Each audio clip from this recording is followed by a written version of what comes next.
Welcome into Sports Time. Bryant and Darian with you this afternoon. No Brett Norsworthy today. He's out the entire week, but he'll be back on Monday. Just taking some time off before the college football season starts and all of his traveling that he does with Ole Miss football. But Darian with us today, producing and co-hosting. So glad to have him back on this Wednesday afternoon. But we got a ton to get into today. We're super guest heavy on this Wednesday afternoon. We're going to talk some NFL. We're going to talk some college football. We're going to talk some golf. We're going to talk some Grizzlies.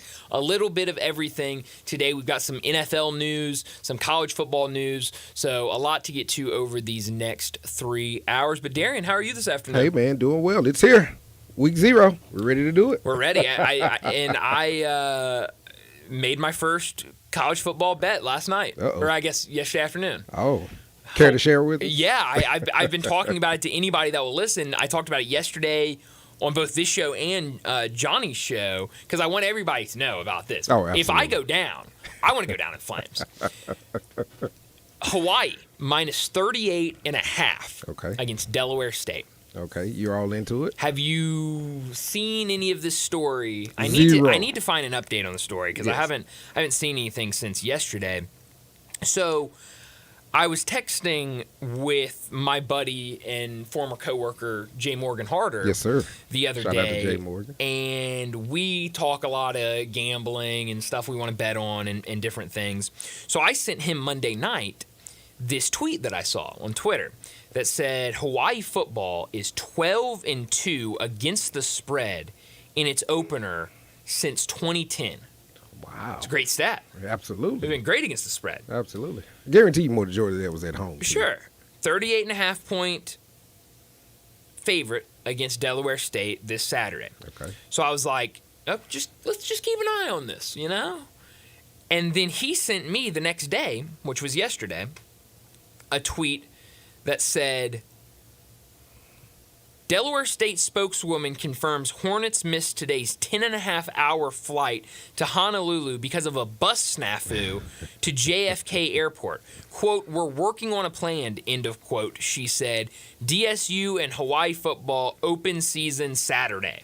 Oh. So You're one hammering team is not Not on ready. a plane Yeah, not ready at all. to Hawaii, 4 days before the game? Yes. That was yesterday. So I haven't gotten an update on, have they gotten a plane? Are we still playing this game? What is going on with this missed flight? And I think it's becoming bigger news today. I've heard a lot of people more talking about it today than yesterday, and I don't remember exactly when that came out, but I hammered it. I Hammered it. And now I think there's a video going around of the Delaware State players dancing in a hotel. Oh, yeah. So they're saying, I guess vibes are still high for Delaware State. So Man, they'll be tired. They'll be, 6-7 hours behind Yeah. just hammer it. I think that's a good deal. wow. So according to what I'm seeing on Twitter, they got to Hawaii today. Okay. So we'll see. And the game's Saturday, right? Game is Saturday night. Not a lot of practice time. No, you gotta jet lag, gotta the get whole nine, acclimated got to to get that- acclimated. that time. And then just being over there, the beauty of it, yeah. being distracted. And so Uh-huh. go for it. Let us know how it works out we'll- Monday. we'll I'll be see what here Monday and happens. we'll see what I'll happens. either be very upset or I'll be very happy. So we'll see. What happens. But no, I'm really excited for the college football season. Yes. Week 0, we were talking to Brent Beard yesterday, and I kind of asked him his thoughts on Week 0 because it feels like there's a lot of different views on Week 0. There are some people who love it. Oh, Week 0, give me football, give me football. There are other people that are like, why do we have to have a Week 0? Let's just wait until Week 1 and everyone Those are what get we out call there. niche fans right there. There you go. That's what we call those. And I thought Brent Beard brought up a good point of we like Week 0. It's a good appetizer, kind of good start to the season. But it'd be nice if we had another, not even high-profile game, because I don't think anybody is saying, oh, man, Florida State Georgia Tech's going to be the game of the year. But everyone's saying, like, that's a good game to start the season, a conference game, a power conference game to start the season. And for us, selfishly, it gives us a first look at Florida State. Like that selfishly, that gives us an upper hand, hopefully. And so, it's a good game to start the season. If we could have one more of those on the schedule for week 0, I think that would be great. Maybe have, if you wanted, it feels like this Dublin thing is something that they have really been hammering these last couple of years. If you want to do something like that, and then maybe at night have a primetime game that's kind of up to that. Now, I say that there's a lot that goes into it. Like, I know this Saturday, I can't remember, I think Florida A&M and Norfolk State are playing on like ABC at night on ES or on ABC as kind of the primetime game, and I think there's an FCS game on ESPN that night as kind of their FCS showcase. So like, I do want those teams to be able to get a little shine, because you don't see those FCS teams on national television as much, or really at all. I can tee you off. So for Saturday, you'll have Florida State, number 10 in the country, against Georgia Tech. Then you have Montana State against New Mexico. Yeah. Then you have SMU and Nevada. Then your big one, Delaware State and Hawaii. Right. So that's your lineup for Saturday. Yeah. So, I mean, it's... I can see where they could, possibly throw a bone, but, But I can give a good reason to watch all of those games. Absolutely. The first one is a conference game. I think not extremely high expectations for both those teams, but there's some people thinking Florida State. A lot of people thinking Florida State will be in the college football playoffs. Yes. A lot of people think Georgia Tech's going to make that next step after what they did last year. That second game, we've got a Montana State team who is an FCS school that is a double-digit. Maybe it's changed, but yesterday when I looked, a double-digit favorite over an FBS team in New Mexico. The third game, SMU, their first game as an ACC school. It's not a conference game. They're playing a bad Nevada team. But what is this team going to look like? They added a lot in the offseason through the transfer portal. Rhett Lashley, a lot of people think that he could be a big name in the coaching world. Already he's kind of one of those up and rising coaches in the coaching world. And what do they look like? You got Preston Stone coming back at quarterback for them. And then that final game, who doesn't like watching Hawaii football? I mean, I don't even need to say anything else about that. It's like the best part of the day is either you've had a day where you've done a lot of losing or you've done a lot of winning, and you're like, all right, final game against Hawaii. We're either getting all our money back, or exactly, we're either getting all our money back or we're making more money. So I think it's a good appetizer and a good start to the season. And I mentioned you've got a couple other FCS games. I know there's not many people out there that's gonna get around the television to watch FCS football, but hey, who knows? North Alabama plays Saturday on ESPN, I believe against SEMO. And so, that'll be Memphis's first opponent. So Saturday you can get a preview of both teams. You can get a preview of Florida State. Two of the first three teams Memphis will play, you can get a preview of them on Saturday. So, it's I think a good start to the NFL season. And speaking of Florida State, you say the college football playoffs, a lot of people have them kind of garnered to go there. Well, one body that does not have them garnered to go there is the AP. The AP released their prediction for the college football playoffs, and we can get into that a little later on. But Florida State is not on it, but 3 Mid-South teams are. So, hey. Who are the 3 teams? The 3 teams are. You're away from the microphone. Absolutely. My charger's not working. Okay, I'll go ahead and give you the rundown. So first round, they have your University of Memphis Tigers going against the Oregon Ducks. Oh, that would be crazy. Memphis is the 12th seed, obviously. God. Oregon would be number 5. They also have the Tennessee Volunteers going against Notre Dame. Tennessee would be the 9th seed against the 8th seeded Irish. Virginia Tech Hokies against Ole Miss. Wow. Ole Miss would be the 6th seed. Virginia Tech would be 11. And to wrap up that first round, you have number 7 Texas against number 10 Wisconsin. And if the Tigers so happen to pull that off, hey, get your tickets ready for the Fiesta Bowl, people.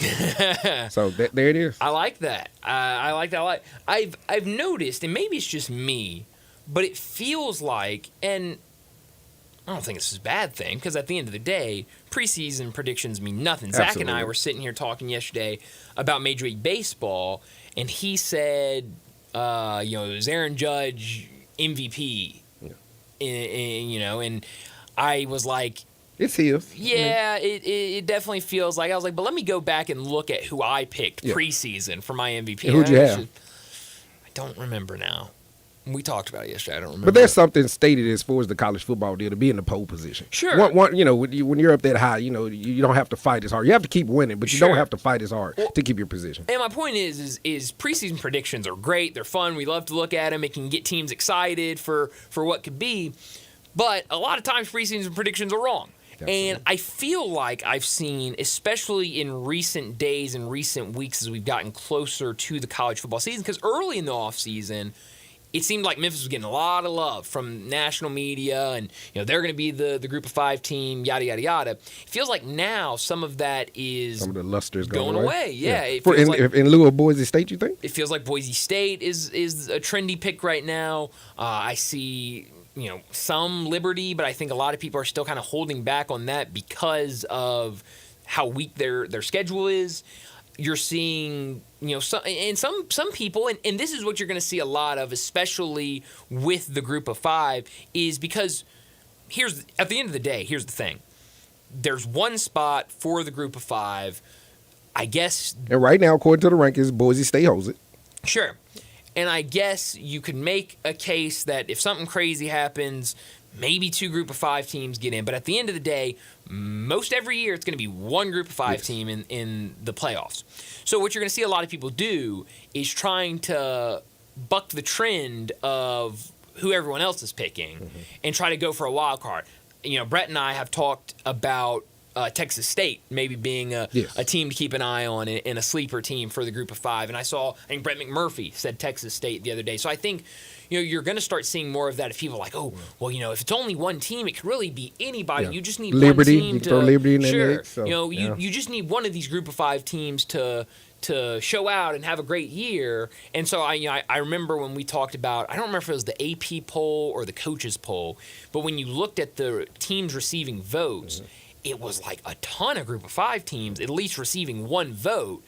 And I was kind of saying that it feels like because one team is going to get a spot in the Group of 5 or in the playoffs from the Group of 5, that everyone's trying to pick a team and try to be a little different and say, well, this team's going to be the team that surprised everybody, and they want to get on it early. If let's say Texas State, let's just use that as an example. Texas State. If Texas State, that really not many people have been talking about preseason as a team that could do that, if they went out there and did it, if they're in the college football playoff, everyone's going to be saying Brett McMurphy from was the smartest the in the Action room. Network, he had them in there before the season even started. And so I think you're going to see a lot of the national media try to do stuff like that. Maybe not this year, but certainly going forward, I would not be surprised if we saw that. But I think the Tigers are in a great spot right Great now. position. The attitude that they have, they know what the expectations are. They know the hype around them, and it feels like they're going to be able to wind through this schedule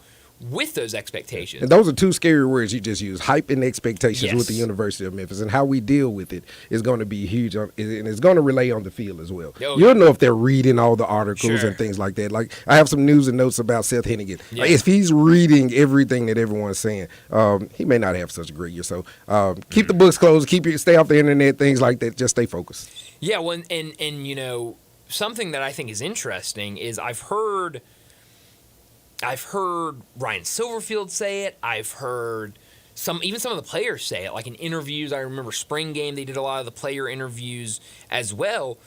And the way they kind of go about it is, yeah, we see all of that. We see the stories. We see, ESPN being on the front page of ESPN and all of that.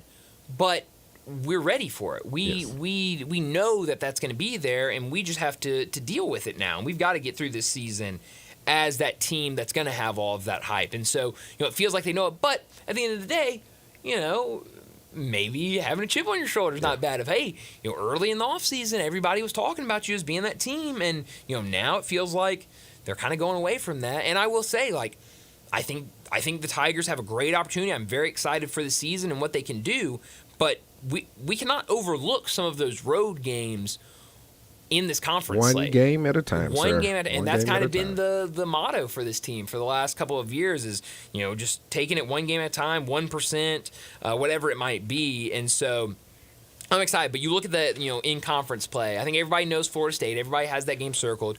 But those road games at UTSA, at USF, ending the regular season at Tulane, I would say if everything goes right for the Tigers, they'll be in the conference championship game, and they'll probably be playing one of those three teams in the conference championship. And you hope that game is at home, that you have the best record and you can host that game, but it could be on the road. Yeah. And so it's going to be difficult. This is not a super easy schedule, so it'll be fun. But obviously a ton of excitement with the season about to get started. Week 0 here right around the corner. So we're going to talk some college football a little bit later in the show. As it's been fun. It feels like we have a lot of guests that are just seasonal guests for their season, and this week we're getting a lot of them back in and starting that kind of ramp up to the college football season. So let me set up today's show before we get to top and not top story of the day. At 3:30, Johnny Hill from Sports Rap Radio in Detroit, our old producer that went up to Detroit. He's now covering pretty much every sport in Detroit, but right now he is focusing on the Detroit Lions. He's been at training camp. He's been at these preseason games. He's been keeping a close eye on them. So we'll talk the NFL and the Detroit Lions with Johnny Hill when he joins us in our next segment at 3:30. 3:45, we'll talk some baseball. It was an interesting night last night. We've got a lot of day baseball going on today. Already one final and a couple of games going on. So we'll talk a lot of baseball at 3:45. 4 o'clock, David Cohn from Crane & Company will join us to talk some college football. It's been a long time since we've caught up with him, really since the end of last season. And for his alma mater, Michigan, it's been a very eventful offseason for them. So we got to catch up with him about what's going on at Michigan over the offseason and his predictions and expectations for this upcoming season. 4:30, John Gowen, who's usually our guest at 4 o'clock, nice enough to move to 4:30. We'll talk some golf and make some picks with him. As always, John Gowen from Timber Trust Golf. Got to talk about the tournament last week here in Memphis, the FedEx St. Jude Championship, what he thought about the weekend, and then also more picks as it's top 50 this weekend. No quadruple points for you last week. No, man. I mean, just what a... Stats tried to talk you into it. What a brutal weekend for me. I mean, I will say Brett, this. I won't say he's on a heater because we hadn't picked the actual winner. I mean, he picked the gold medalist. But, hey, Brett's doing well. Right now, Brett's doing well. I have the first pick this weekend. I don't want it. That's how I don't want it. I cherished it. I've gotten it twice in a row. And when I pick Scotty, Xander's hot. When I pick Xander, Scotty's hot. I'm off. That's how bad things have gotten. I do not want to be first. That's how bad things have gotten. I mean, it's just brutal over the weekend. But it was a lot of fun being out there and watching the golf. And I mean, just seeing these guys, just the best in the world. So we'll talk a lot of golf at 4:30 with John Gowen. 4:45, big number of the day. 5 o'clock, Rob Fisher from Grind City Media will join us. We've got to talk Grizzlies and, more importantly, the schedule that came out last Thursday. We were at the golf tournament, so we didn't have a ton of time to really dive into the schedule and talk about it. But Rob, maybe the best resource when wanting to talk about the Grizzlies schedule, because, and Darian, I don't know if you have seen this on his Twitter, but he goes through and he takes a printed copy of the schedule. And you're waiting that breakdown. Oh, absolutely. He's got the highlighters out. He's bracketing things. He's making little notes. So we've got to get to this schedule, what he thinks about it, what looks tough to him, maybe some easy parts, and really this offseason in general, because it's been a minute since we last talked to Rob Fisher. So we'll catch up with him at 5 o'clock. 5:30, we'll get to what's trending, and at 5:45, we'll wrap up today's show like we always do with crunch time. Let me remind you, we're in our Family Leisure Studios where family and fun come together. It's the world's biggest spa sale going on now at Family Leisure. Save thousands on in-stock hot tubs ready for delivery. Spas starting at $28.99. Cold plunges starting at $39.99. Swim spas starting at $17,499. Special financing, it's available at Family Leisure, and huge discounts on all in-stock above-ground pools too. All patio furniture, it's priced to move. So head over to Family Leisure, 2120 Witten Road, just north of I-40. I mentioned we're in our Family Leisure Studios, and also don't forget that you can text or call the Sissy's Log Cabin listener line, 901-360-8255. Any thoughts or opinions on anything we're talking about on today's show, give us a call, give us a text, 901-360-8255 on the Sissy's Log Cabin listener line. But let's go ahead and get to top story of the day. Story of the day. Well, my top story of the day is a story that I saw last night. It kind of made the rounds last night, and I think we're getting more information about it today, but it was reported. I don't know which news site was the first to report it yesterday or last night. I was bowling when I saw it, so I was kind of like, I kind of stopped and looked at it and was like, Nothing's worse being broken up from your bowling game. I had a nice night bowling. Nothing crazy. And now my leg's all stiff. I planted too hard on my right leg. My leg's a little stiff today, but that's okay. But it's this story about Penny Hardaway in his house being robbed of exclusive foam posits off his porch. See, originally, because when I saw it on my Twitter is where I saw it, or X, whatever you want to call it. It was the kind of headline, and it was from one of the news stations. Hopefully it was mine. I broke the story yesterday. Did you? Yeah, how about that? Absolutely. I think it was, now that I think about it. I can't remember.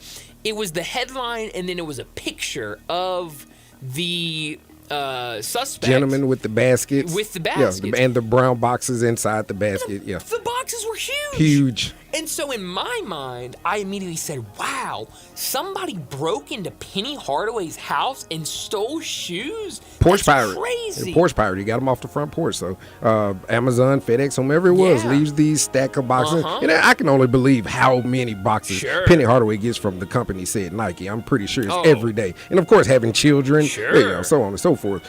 So how did said person get to his house? That's my question. Yeah, how did said person? And then, the news report was that he was seen walking down Goodwin and Central with it. Goodness. So, man, tough deal for Penny Hardaway. Yeah, so Jason Munz did a story about it earlier today, kind of with everything that we know from it. Memphis basketball coach Penny Hardaway had 40 pairs of exclusive, not sold in stores Nike foam posits delivered to his home earlier this month, but a porch pirate got to some of them first. According to Memphis police, officers responded to the theft call at approximately 7:20 p.m. on August 8, 2024 at the 400 block of Goodwin Street.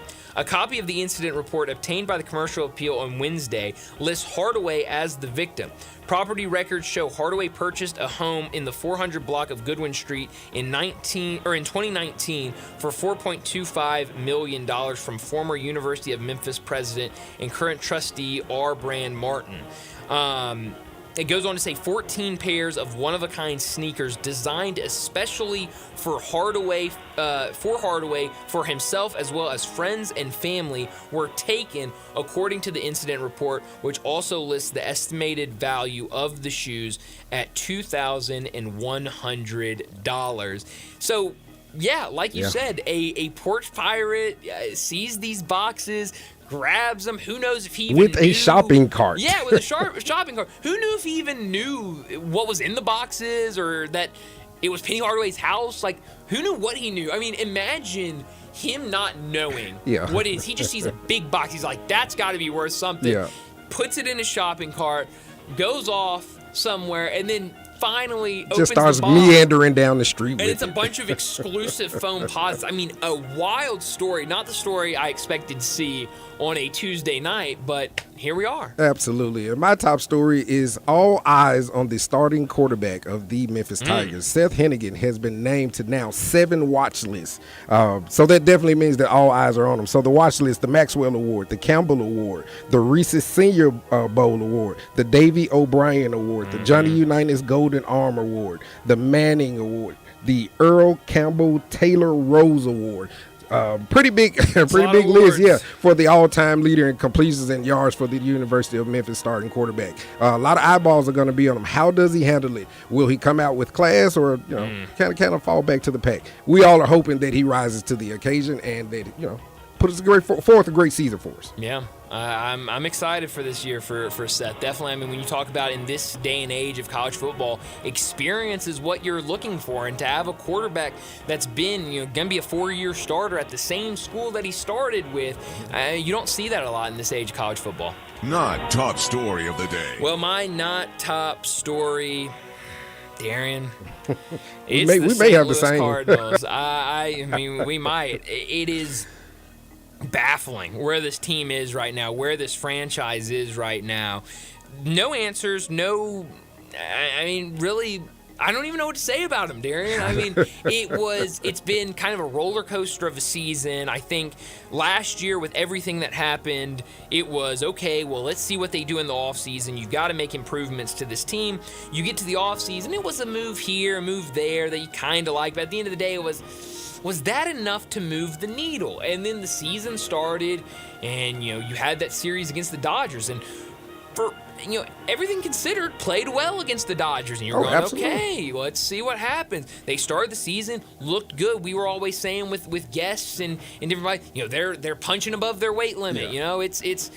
They look good, but this roster, it doesn't feel like that is going to be manageable for a complete season. And now we're seeing that this team is going in the complete opposite direction. Last night, another loss to the Brewers, a team that's playing much better. I think that makes them 8-3 in their last 11 games. Yep. Leading in NL Central. Right. Yeah, so I mean they're playing well right now. And on the other side, the Cardinals, they just can't get hits. Last night they run a good opportunity. I don't remember if it was bases loaded or if they had a couple guys on. Goldschmidt steps up to the plate. Yeah. He strikes out. They attacked Goldschmidt last night. Gorman steps up to the plate and he strikes out. You say that, and John brought up a really good point today. Of when would you have ever thought that Goldschmidt would be a guy that opposing teams want to see at the plate and are attacking? Yes. And because I think they intentionally walked Lars Nootbaar before him, or somehow he got on base with a walk, whether it was an intentional walk or just a walk. They put him on and said, "All right, to face Goldschmidt. Let's see what you got." and he couldn't do anything. And then you look back at kind of what's going on behind the scenes with this front office. I mean, the Jordan Walker situation where, he gets called up and you're going, okay, we'll see what it feels like over this last month. He's been playing better for the Redbirds. Okay, call him up and see what he can do. And then he gets up there. He doesn't play in the first couple of games. Then we're getting reports that he's only going to play against left-handed pitchers. And, 6 of the next 8 games are against starting pitchers that are listed as right-handed pitchers. Then yesterday they decided to send him back down. And he went like 1 for 11 or something like that, or 1 hit and 11 at bats, whatever it was. I think like a .091 batting average. Like, this team is just a mess right now. It does not feel like they're going in the right direction at all, and I feel foolish for even thinking that this team could make the wild card. Don't feel foolish. My not top story as well. I'm gonna stick with you in St. Louis. I'm gonna channel my inner stats. Hear me well, Okay. DeWitt family. DeWitt family, time to make some changes. Oh, man. It got so bad that my big number will definitely reflect how bad it was. 3-2 loss to the NL leading Milwaukee Brewers. It's just. The bottom's falling out. And like I said, to channel my inner stats, that was nail in coffin last night. I definitely think it was. It did not. You didn't feel good at any point. You haven't felt good watching the Cardinals play in a couple of weeks. Absolutely. But certainly not last night, because it was just frustrating. You had opportunities and just couldn't get anything to really go. So it feels over. But hey, and Brett says this all the time. I say all the time.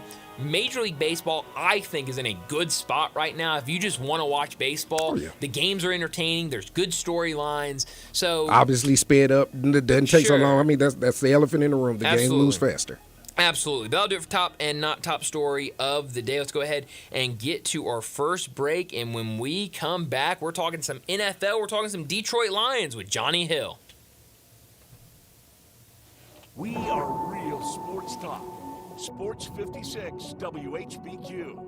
Available on your radio dial at 560 AM and 98.5 FM, as well as around the world online at sports56whbq.com. Take us with you everywhere by downloading the Sports 56 app. And at home, just say, Alexa, play Sports 56.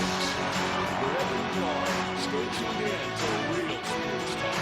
Sports 56 and 98.5 FM. So you need to sell your house? I have the solution. Call 901-406-1101. That's 901-406-1101.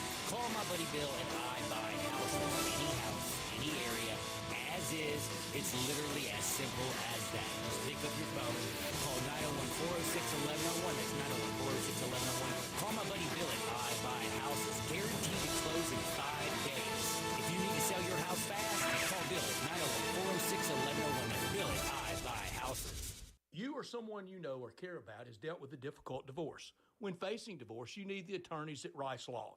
Nick and Larry Rice lead the firm with 3 generations and 7 decades of experience. Located in Memphis, serving the entire state of Tennessee and North Mississippi.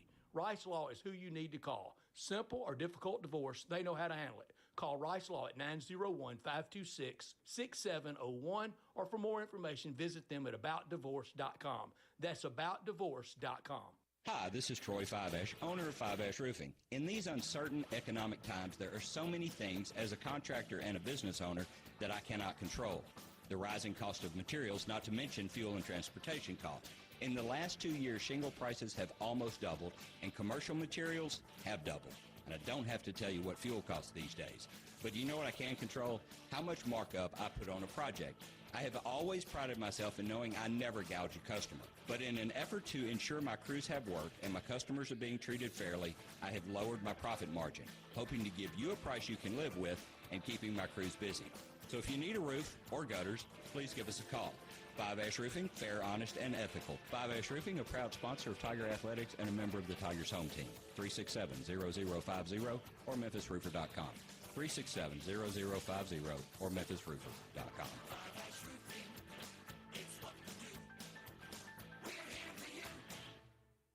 Every business faces challenges, but complicated, expensive, and uncertain shipping shouldn't be one of them. With USPS Ground Advantage from the United States Postal Service, you can avoid all the noise. No more unexpected surcharges, hidden fees, or complex rate structures. It's just easy, cost-effective, and dependable shipping. Tune your business's frequency to success and turn shipping to your advantage. Learn how at USPS.com/advantage. USPS Ground Advantage. Simple, affordable, reliable. Hungry for that delicious smash burger flavor? Dyer's Cafe is the original smash burger since 1912 and still smashing burgers in Collier's historic town square. Come out for their lunch specials Monday through Friday, 11 to 2. Ask about their world-famous split dog and authentic Chicago or New York dog. Try the leaner side of Dyer's with a grilled chicken sandwich or freshly made salad. Also serving Lakes, Delta-raised catfish, Pasquale's tamales, and a customer favorite hand-breaded onion rings. Dyer's, serving world-famous burgers, dogs, and shakes in Collier's historic town square. Now back to Sports Time on Sports 56 and 98.5 FM. This hour is brought to you by Lexus of Memphis. Here are your hosts, Brett Stats Norsworthy and Brian Davis.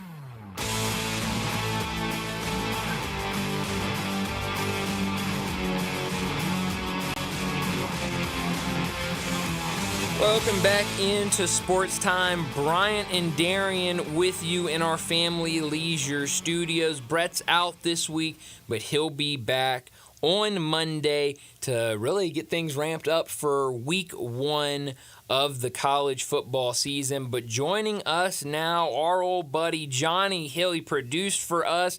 He's now up in Detroit on AM 1270 in Detroit. And we got to talk some Lions football with him. Also a little bit of NFL in general. Johnny, thanks so much for joining us, man. How are things up in Detroit? Man, Brian, everything is going great, man. I hate the fact that I missed my man, Brett, man, because it would have been like a real family reunion. Right. But everything's going great up here at Sports Rap Radio. And, man, it's an honor, man. And everything's going good in camp, man, so I'm ready to talk about it. When you mentioned at camp, so you've been out there at camp with the Detroit Lions. What I guess first off, because you've been around high-level football for a while. You were a student manager with the University of Memphis, so you've been around the locker room, you've been around practices. What was kind of the first thing that stood out to you about being there at NFL training camp? Man, these guys really look like NFL guys when I say that. They look like they deserve to be there. The way they move, Brian, the athleticism is off the charts, man. We're seeing talent like Jamison Williams every day, man. His speed, how he get off the ball, like, you just can tell. And then you can see Amara St. Brown, just see him every day, how he goes through and works.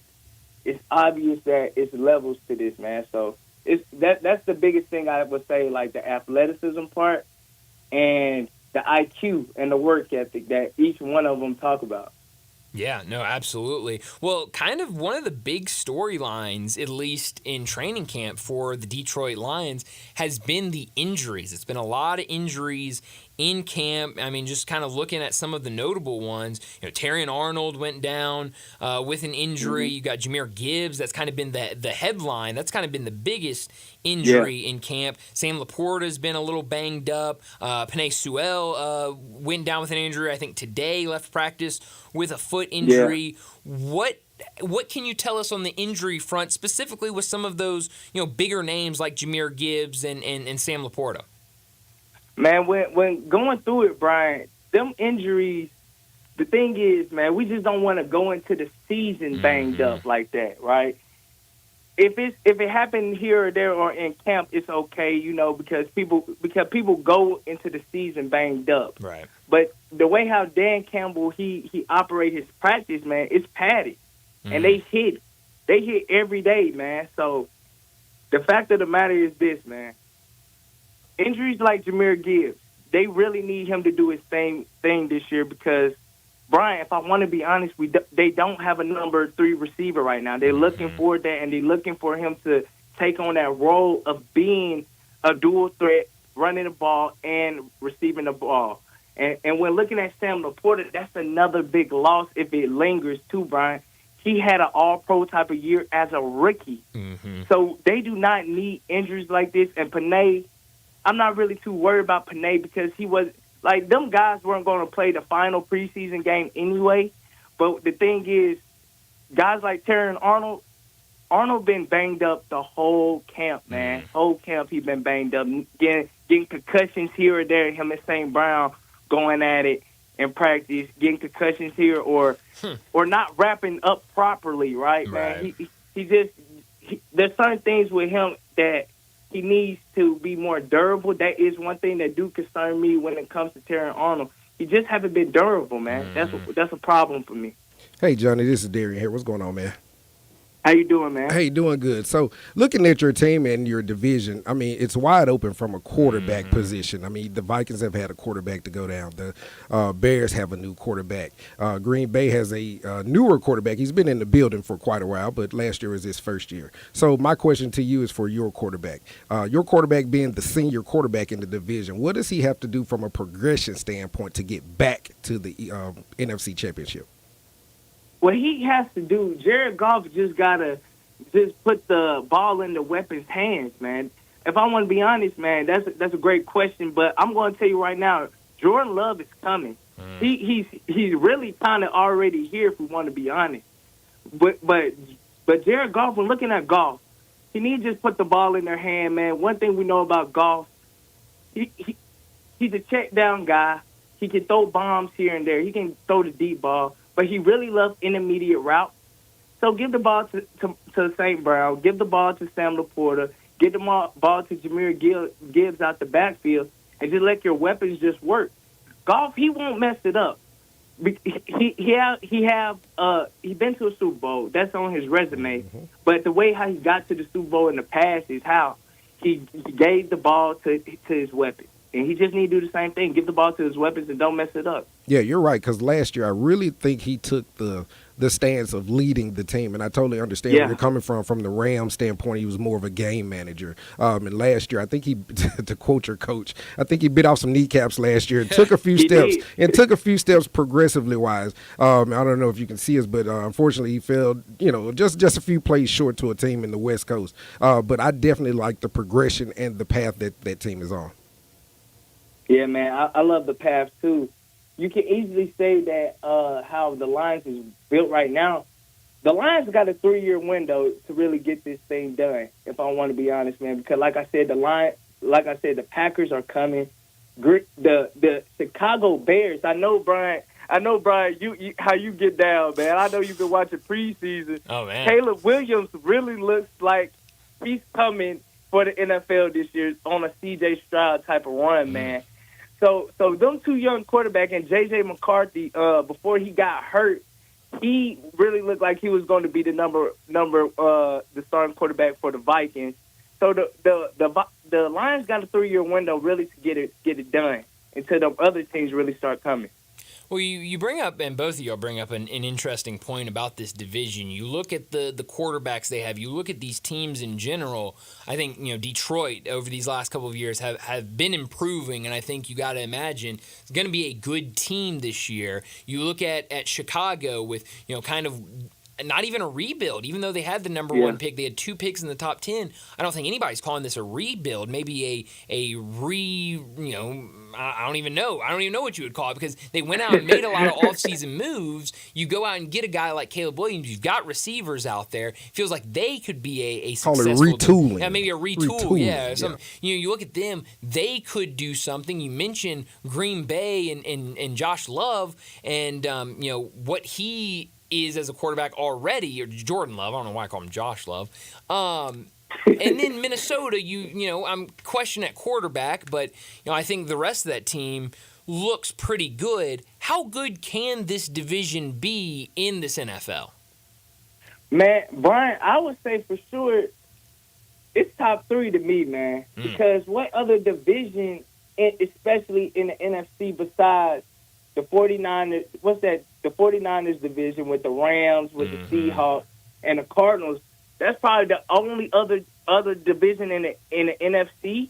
But then when you look at the AFC, man, we all know that Cleveland, Ravens, Steelers, and Bengals division going to be one of the top in the NFL. So I say it's for sure top 3. What y'all thinking about that?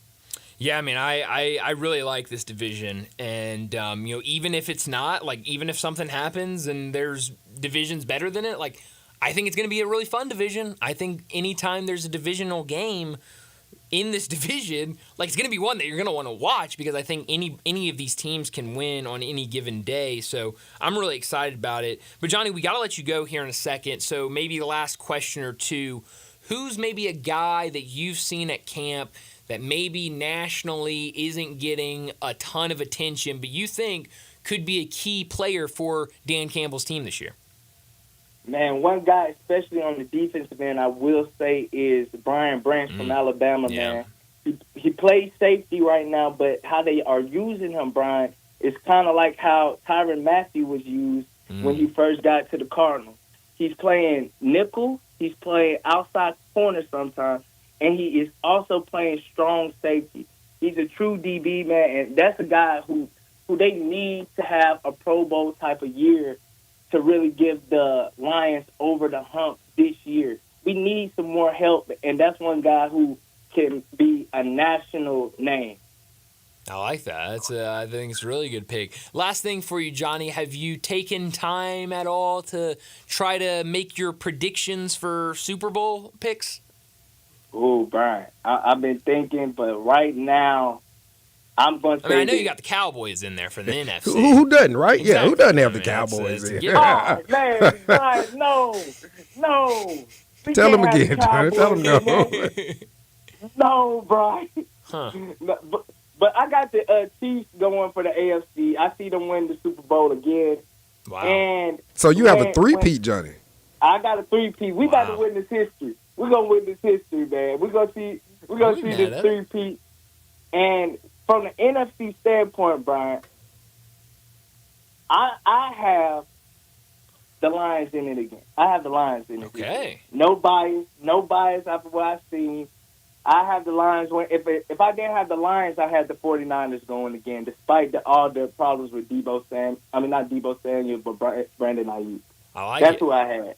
I think definitely. I'd be happy with that. I wouldn't be mad at all if we got Detroit and Kansas City Super Bowl. Well, Johnny, thanks so much for giving us some time today, and we've definitely got to do this again soon. Okay, man. We'll love it, man. It's always good talking to you, Brian. Hey, man. Looking forward to hearing from Brett soon, man. Y'all Absolutely. be safe, man. Talk to you later, Johnny. Johnny Hill joining us from Sports Rap Radio up in Detroit. He covers all the sports in Detroit, but obviously with the NFL season right around the corner, we had to get him on to talk some Detroit Lions. And he's very high on this Detroit Lions team, which, doesn't seems like he was really high on the Bears for me. It just seems like he is gushing over the Bears, as many people are. So not being a homer, you got to respect him for actually, taking the time and giving someone else their just due. I'll be honest, and I know we need to get to a break, so maybe we can come back to this later if we need to. I was not in on the Bears. I know you were. I asked you. I know. I don't like Eberflus. Especially Which after, I didn't. I was with you. We can go at the same. I didn't either until I saw that conversation that old ball coach had with him. I still didn't like him. And not Spurrier people. I didn't have a old ball coach is Spurrier. For our older listeners, that's not Spurrier. No, we know the Nick ball Saban. coach. Yeah, Nick ball Saban. coach. Nick Saban. I don't think I had a preference or an opinion one way or the other about him until I saw episode 1 of Hard Knocks. And it just felt like he was trying a little too hard for me on Hard Knocks. Especially after we got we got Dan Campbell the year before, and Dan Campbell very much is the guy that comes out there and he's going to give some wild speech that you're just like, that didn't make any sense, but I also want to run through the wall. I'm running through the wall. And he gave some speech, and we talked about it after episode 1. I have it written down in my notes somewhere, but it was something like, winning games doesn't make you a winner. Losing games doesn't make you a loser. Winning tendencies or something like that makes you a winner. When he addressed the team it seems like that was the beginning of the workout meetings, and he addressed the entire team. And I recall bringing that up to you, like, yeah, I'm out on that speech. Winning doesn't make you a winner. Losing doesn't make you a loser. Winning habits make you a winner. Losing habits make you a loser. That very much feels like something Dan Campbell would say. But I think he's going to find out quickly that having a quarterback make you a winner. That's the thing. One of my buddies was like, should we take the Bears under? Like, at the end of the day, they've got an unproven head coach, they've got a rookie quarterback, and they're playing in a tough division. And I was like, that sounds great to me. But, man, after watching Caleb Williams I told you. through 2 preseason weeks. I told you. Yeah, I think he's got it for the NFL. I think he's got it. I don't think I'm worried about him. So, I think that division is going to be really, really fun. Like I said with Johnny, I think every game those teams are in, you're gonna want to watch them. But let's go ahead and get to a break, and when we come back, we'll talk some Major League Baseball. Add a little fun to your lunch break. Join Johnny Radio for Sports 56 Happy Hour from 11 to 1 every weekday on Sports 56 and 98.5 FM. Wash your house, wash your office building? Impossible! Not call Wilson's Pro Wash. Your house, fence, driveway, warehouse, store, hotel, even cars and trucks can all be squeaky clean and beautiful after pressure washing by Wilson's Pro Wash. Wilson's specializes in cleaning all hard surfaces, concrete, stone, brick, and mortar, even wood and vinyl siding. Then Wilson's can seal their surfaces so they stay looking brand new. Call Wilson's Pro Wash, 901-524-6799, or online at wilsonsprowash.com. Lowe's knows our great paint savings mean you can get the colors you want at prices you'll love. Right now, get 20% off 1-gallon cans and 5-gallon pails of Valspar Defense paint or cabinet stain. Shop now because it's the perfect time to maintain your deck and paint your outdoor spaces. Visit us in-store or online today because Lowe's knows home improvement. Valid through 8/21. Selection varies by location. See store at Lowe's.com for details. All 650 acquisition fee, $20,000 per year, 20 cents excess mileage, Forte RE794066, MSRP 21820, Telluride RG543666, MSRP 39835, EV9 R602 29603, MSRP 61035. Lease terms include all rebates and incentives and a PF 695, includes tax, title, license, registration, and fees. Must finance through Hyundai with approved credit, valid through 8/31/24. Dealer stock only. Hey, yo, Jeff Allen, what's up over there at Gossett Kia, South Mount Moriah? I know what's down, Randy. Prices at Gossett Kia, Mount Moriah. You looking to save? 41 MPG Highway in a 2024 Kia Forte LXS, $199 a month, $37.99 due at signing. I've got a 2024 Kia Telluride S front-wheel drive, $379 per month, $39.99 due at signing. And Randy, talk about saving big bucks. 304 EPA estimate range for $389 a month in a 2024 Kia EV9 Lite, $49.99 due at signing, all 24-month lease. Plus the 10-year, 100,000-mile powertrain limited warranty. So whether you live in Horn Lake, South Haven, Olive Branch, or Memphis, you'll be happy at Gossett Kia on Mount Moriah. All right, when it comes to getting life insurance for your family, a lot of excuses can get in the way. But ask yourself this: if something were to happen to me, who would pay the mortgage, the kids' education, and the other bills? Then forget the excuses and check out Ethos Life, the online, easy way to get life insurance in 10 minutes. Ethos has rates that you can afford, like a $500,000 policy for a 40-year-old male starting at $1 a day or $30 a month, with a few health questions and no medical exam. Get your free quote right now at checkethos.com. That's checkethos.com. Not available in all states. Rates do vary. Visit Frontier Western Store today for new shirts and boots. Frontier is your top Carhartt store in the Mid-South. There's thousands of in-stock shirts and jeans. They have the classic K87 pocket tee in every color they make, including new ones just released. Available small to 4X. Want new jeans? Frontier has you covered with super tough work denim by Carhartt. And you've got to check out their selection of Ariat jeans for men, women, and children. You'll love how easy it is to find the size and style you need. Have you seen Frontier's remodeled world-famous boot showroom? It continues to expand. New styles by Ariat just arrived, plus plenty of in-stock proven classics too. Whether you need work or dress boots, trust that Frontier's the place to come. See thousands of pairs of Ariat boots and thousands more by Dan Post, Corral, Durango, Rocky, Twisted X, and others. And Frontier's pricing is lower than online and chain stores, so you know just the local shop to visit. Frontier Western Store, 5880 Goodman Road in Olive Branch, and on the web at frontierwesternstore.com. Locally owned and operated since 1967. Now back to Sports Time on Sports 56 and 98.5 FM. This hour is brought to you by Lexus of Memphis. Here are your hosts, Brett Stack, Sportsworthy, and Brian Davis.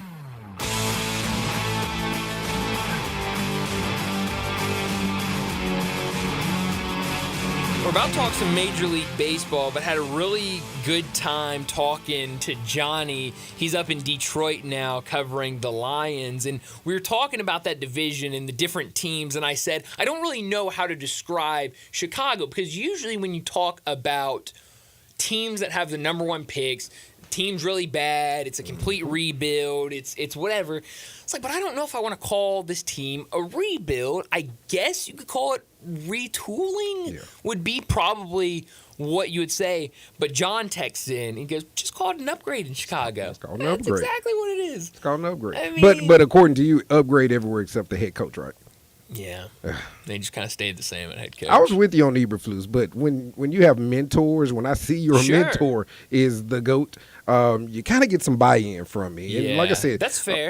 And from the Hard Knock standpoint, just seeing the way he was taking in Nick Saban. I mean, like you said, some people got kind of cringy with it. Sure. That, this is not, father son, but that's what it looked like. That's truly what it looked like. Because we talked about that, and I think Brett said that he felt it came off a little bit that, Nick Saban was kind of talking at Matt Eberflus, and I really didn't take it that way. I took it as Matt Eberflus realizes I have this resource as a mentor of a guy that's been around the game at a very high level for a really long time. Who cares if he was a college coach and I'm an NFL coach? This guy knows football, and if we're being honest, this is a big year. Whatever you think about, throw out, you like him, you dislike him, whatever you think about Matt Eberflus, this is a big year for him. Absolutely. I mean, if you go if you have 3 wins with this team, you're looking for a new job after the season. Absolutely. I'm not sure where his contract is, but this is clearly a situation where he's going to either get an extension or he's going to get the boot. And so, when you are saying, hey, this is a big year for me, let me go out and use my resources that I have available for me. Absolutely. I love that. So, we'll see. They've been impressive in their first couple of preseason games. I think that defense, even from the starters to the third strings, they've been out there. They look hungry. They're attacking the ball. They've been a fun team to watch. A team I've bet on a couple of times in the preseason. That's not important. Exactly. Welcome to the club. So let's talk some Major League Baseball. We only got a couple of minutes, but not a lot I really want to talk about. We talked about the Cardinals earlier, and losers of 8 of their last 10. Go ahead, just spit it out. I think Brett said this last week. Spit it out. Why even waste time talking about them when they don't even they don't care? So why should we? Absolutely. It's over. But I did want to talk about the Seattle Mariners. Go for it. And it is not because I enjoy watching the Mariners. I like watching this team play. I like their team. I like their roster. It's what they've been doing lately, because this is now turning into a big-time story in Major League Baseball. They lost again last night to the Los Angeles Dodgers. Now, you look at that. Losing against the Dodgers, no shame in that. Dodgers is a good team. I think a lot of people would tell you the Dodgers are going to be around at the end of the season. It was how they lost, though. It was how they lost, and how they've lost for a lot of games this season. It's been the lack of offensive production, and you look at them, they had, I believe, a 10-game lead on the Houston Astros earlier in the season.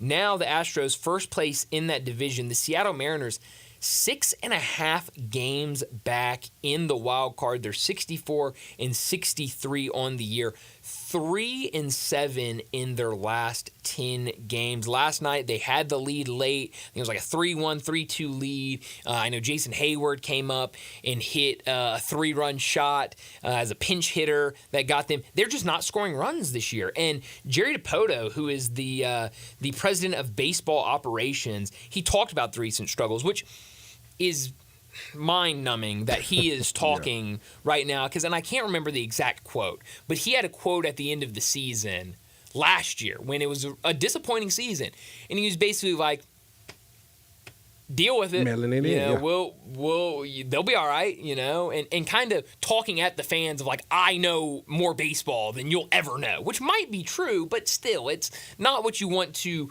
put out to the fan base. This is what he had to say about the recent struggles. Coming into the season, we all thought that this was the most talented group that we've had. We're looking at everything. There is no stone unturned. We talked about getting back to grassroots with what our hitting philosophy is and what we are about. The way we message it to our players, or are we overcompensating it with the information we provide and the strategies we employ? I can say this, me, our coaches, our staff, none of us is blameless. We have really struggled to play offense this year, and it's not just on our players for not doing that. That would be a cop-out. Wow. I mean, that is just a crazy... To the paying public at that. ...answer of team struggling, and this team has one of the best, could be the best pitching rotation in Major League Baseball, and the bats are just not doing anything. It's really sad. I don't think they're going to make the playoffs. I said that earlier, even when they were still leading their division.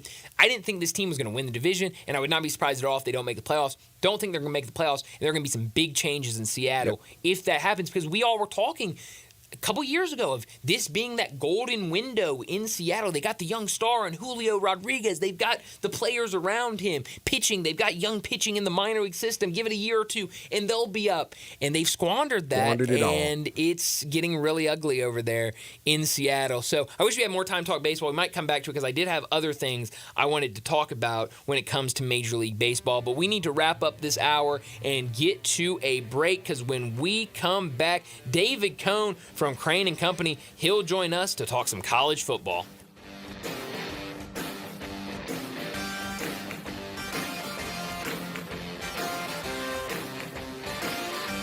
There are jewelry stores, and then there's Genesis Diamonds, the cutting-edge industry leader, the pioneer.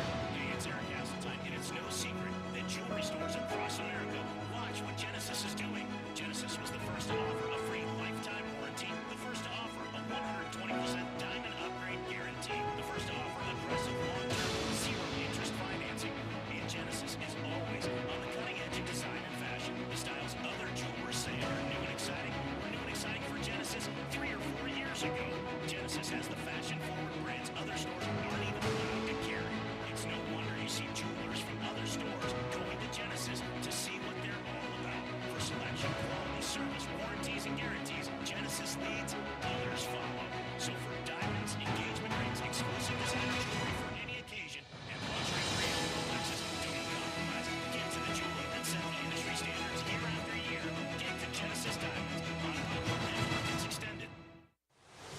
Guess what, people? Wendy's has new saucy nugs. You heard me. Wendy's nugs now come in 7 saucy flavors. Buffalo, honey barbecue, garlic parm, spicy ghost pepper. You can literally hear your taste buds after every bite. I'm serious. Listen to mine. Okay, that's just me playing with sound effects, but you got the idea.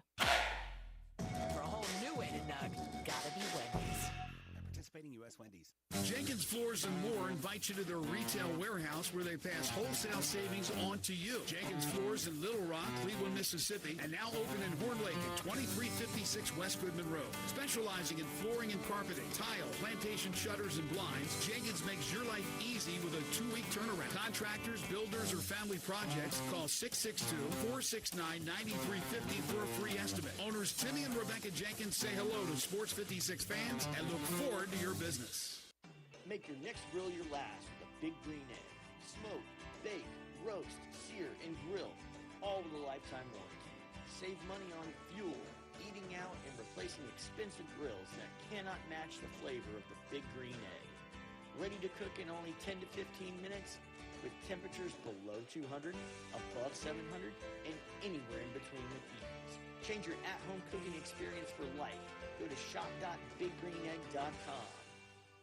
Ole Miss Rebel Yell is back. The Rebel Yell Hotline Radio Show is back on WHBQ Sports 56 and 98.5 FM. Every Monday night at 6, hear the latest news on your Ole Miss Rebels with Yancey Porter with 24/7 Sports, former Ole Miss defensive tackle Mike Fitzsimmons, Gordon Ford covering SEC Sports Call, and former Ole Miss baseball announcer Gary Darby. From kickoff to free throw to extra innings, your Ole Miss Sports on the Rebel Yell Hotline Show right here Monday night at 6 on Sports 56, 560 AM and 98.5 FM. Your Mid-South Sports Station.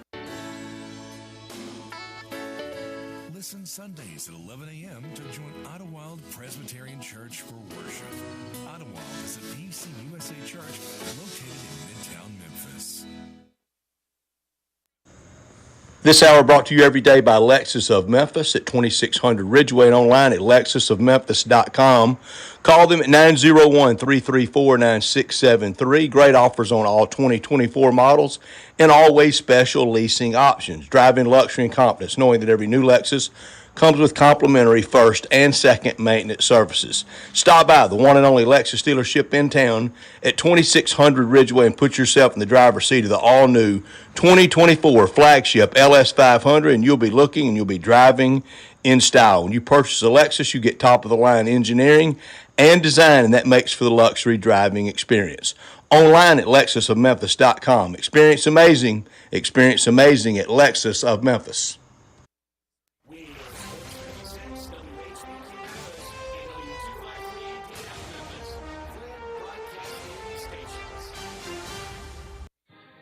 College football talk as David Cohn, the co-host of Crane & Company with Jake Crane, joins Bryant, Brett, and Jay Morgan, a college quarterback at Michigan, a tall man that's on Twitter at David Adam Cohn. Here's David with Bryant and Brett. David Cohn joins us now from Crane and Company. And when I hear that intro, when I hear that music, I know that football season is here, and nobody better to talk college football with than our man, David Cohn. David, thanks so much for joining us. It's been a while since we've caught up with you. How has your off season been?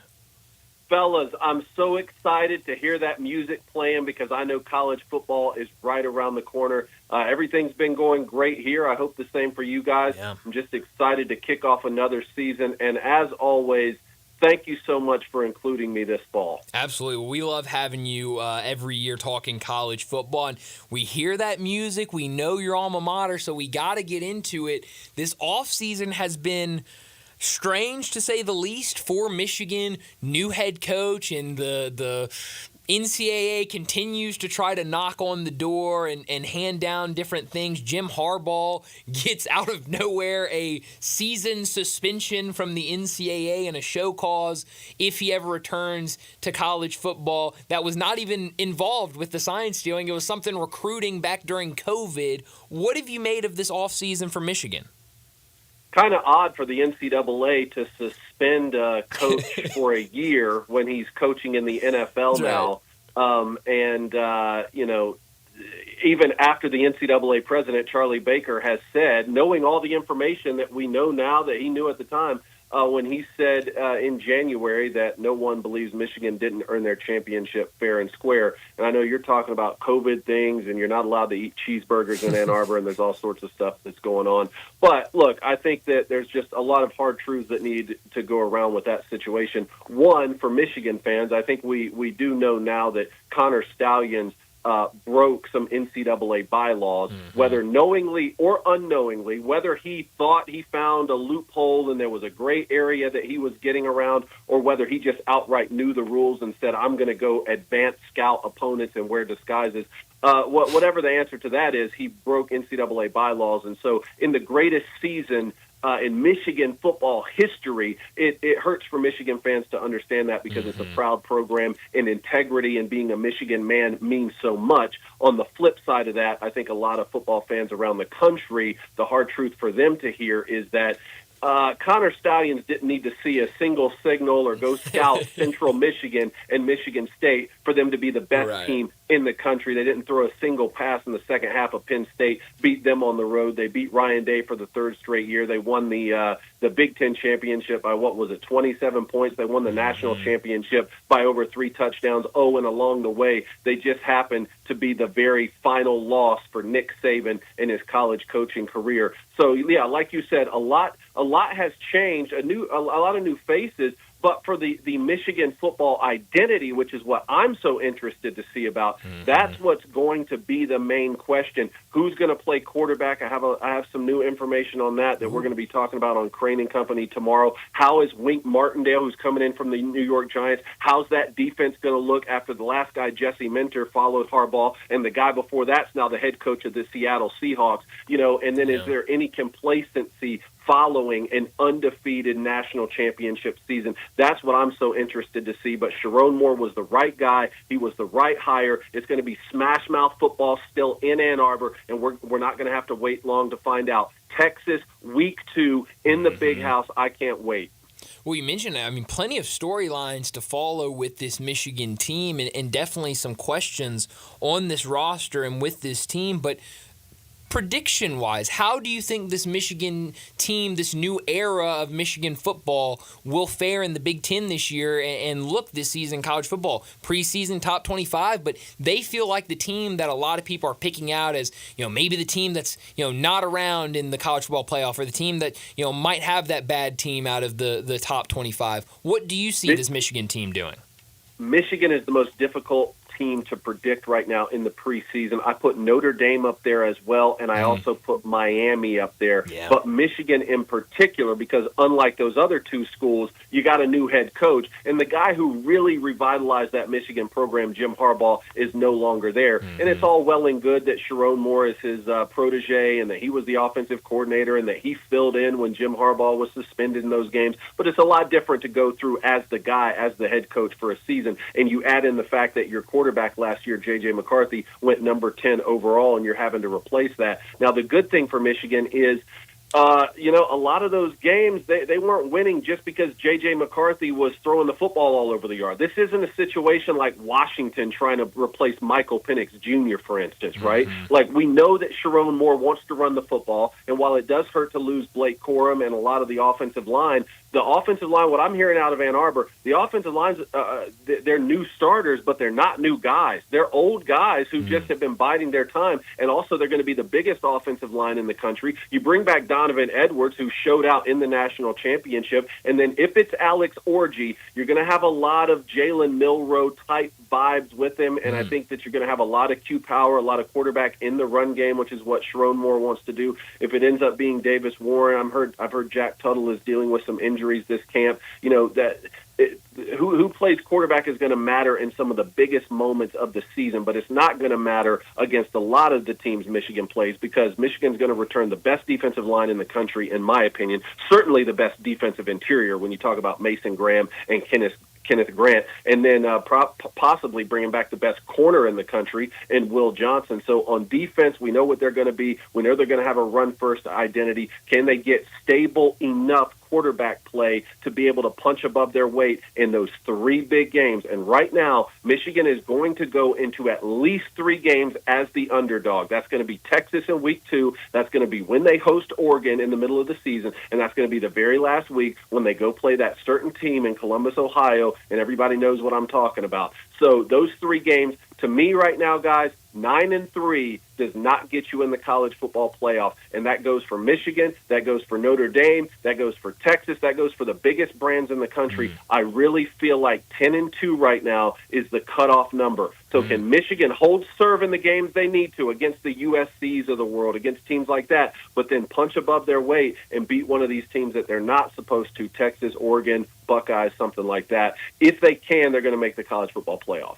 Wow, David, that's great news because a lot of us had a three-team loser in the college playoff, so that's actually big news. But I'm going to ask you a homer question, seeing how we are in the University of Memphis City. With Seth Hennigan, we all know the ceiling if everything goes well. What's the floor for the Tigers if Seth Hennigan, what is his floor, for the Tigers if he just plays average? Well, the good thing about bringing in quarterbacks like that is you have a very high floor. That's why it's so key to bring back quarterbacks like Seth Hennigan, is because you get stability. I'm even thinking it reminds me a lot of a team who they're going to play this year, Florida State. DJ Uiagalelei hasn't lived up to a lot of people's expectations of him before he got to college, but with a year at Clemson and a year at Oregon State, the floor is still quite high, so you're getting stability, and that means so much. So what is that floor? Look, to me, Memphis right now is one of the top 3 favorites in the group of 5 to make the college football playoff, and I love seeing that from Memphis. I love the way they play football. I love the mentality they have. So if you're not in that conversation at the end of the year, then to me, yeah, you've underperformed your floor. Now, where it gets really interesting, I think it's going to come down between Memphis and Liberty at the end of the year for that group of 5 playoff spot. Can Memphis do the unthinkable? Can they go in to Doak Campbell? Can they beat Florida State on the road? That would be truly incredible. To me, that's a winnable game. And then, of course, can you beat the Tulanes of the world and win the games that you're supposed to? Obviously, that's a big part of the college football conversation. For Liberty, the schedule is much easier, but they will have to go on the road and play Appalachian State. So the Liberty-App State game, I think, is going to be a big decider for that group of 5 playoff, as is Memphis at Florida State. Liberty's going to be Fresno State's going to be involved in that conversation as well. But opening with Michigan and closing with UCLA, I think that's a tough ask for Fresno if they're hoping to get into the college football playoff.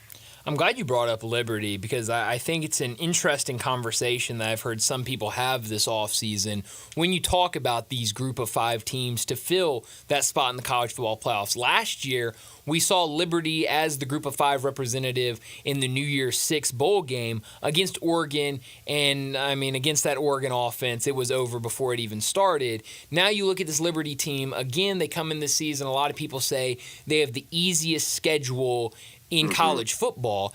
If we saw Liberty out there at the end of the season in the conversation for that spot, and we see another team, whether it be Memphis or Boise State or maybe another team in that mix at the end of the season as also having the qualifications to be that representative, how much will that committee think back to last year and what we saw in that Liberty and Oregon game when they make that decision? We've been having this exact conversation on Crane and Company for at least the last 5 weeks. Does an undefeated Liberty, does that outweigh a one-loss Memphis who loses to Florida State, or Fresno if they lose to Michigan but are able to beat, say, a UCLA? I hope your exact question was how much does last year's Oregon game weigh into that? I hope that it weighs into their minds a lot. And this is why you need football people on the committee who are able to apply the eye test correctly and are able to apply the eye test fairly. Now, it may be that Liberty is the best group of 5 team. Sure. It may be that they're undefeated and that they are just better than everyone else. And it could still be true that they go into their first round game and still get blown out by a really good 5 seed or 6 seed. Look, keep in mind, Oregon was really, really good last year. But yes, this idea that, just because Liberty's undefeated, they have to be the pick. And, Memphis had a loss at Florida State, and it was by 2 touchdowns. Or, I want to see the best football at the end of the season. And while I would honestly rather see a group of 5, I'd rather have their own group of 5 playoff and champion. Again, I'm from Statesboro, Georgia. I used to watch Georgia Southern win 1 AA championships every year. We didn't think of ourselves as being any less than just because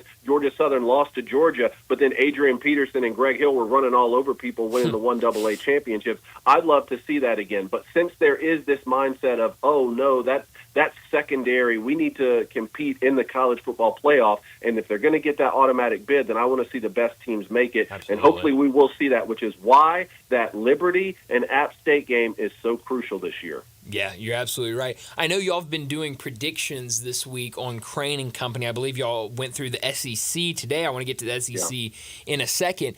Have you made predictions yet for the 12-team college football playoff? That's this Friday. On Crane and Company, we are going to be revealing our 12-team college football playoff this Friday. But I can certainly hint at where I'm leaning right now, if that's what you would like. Please, yes. So the big question for me is, what is the breakdown between SEC teams and the Big Ten teams for the college football playoff? And the driving factor for that, obviously, Notre Dame. How does Notre Dame go? And the good news is we get to find out early.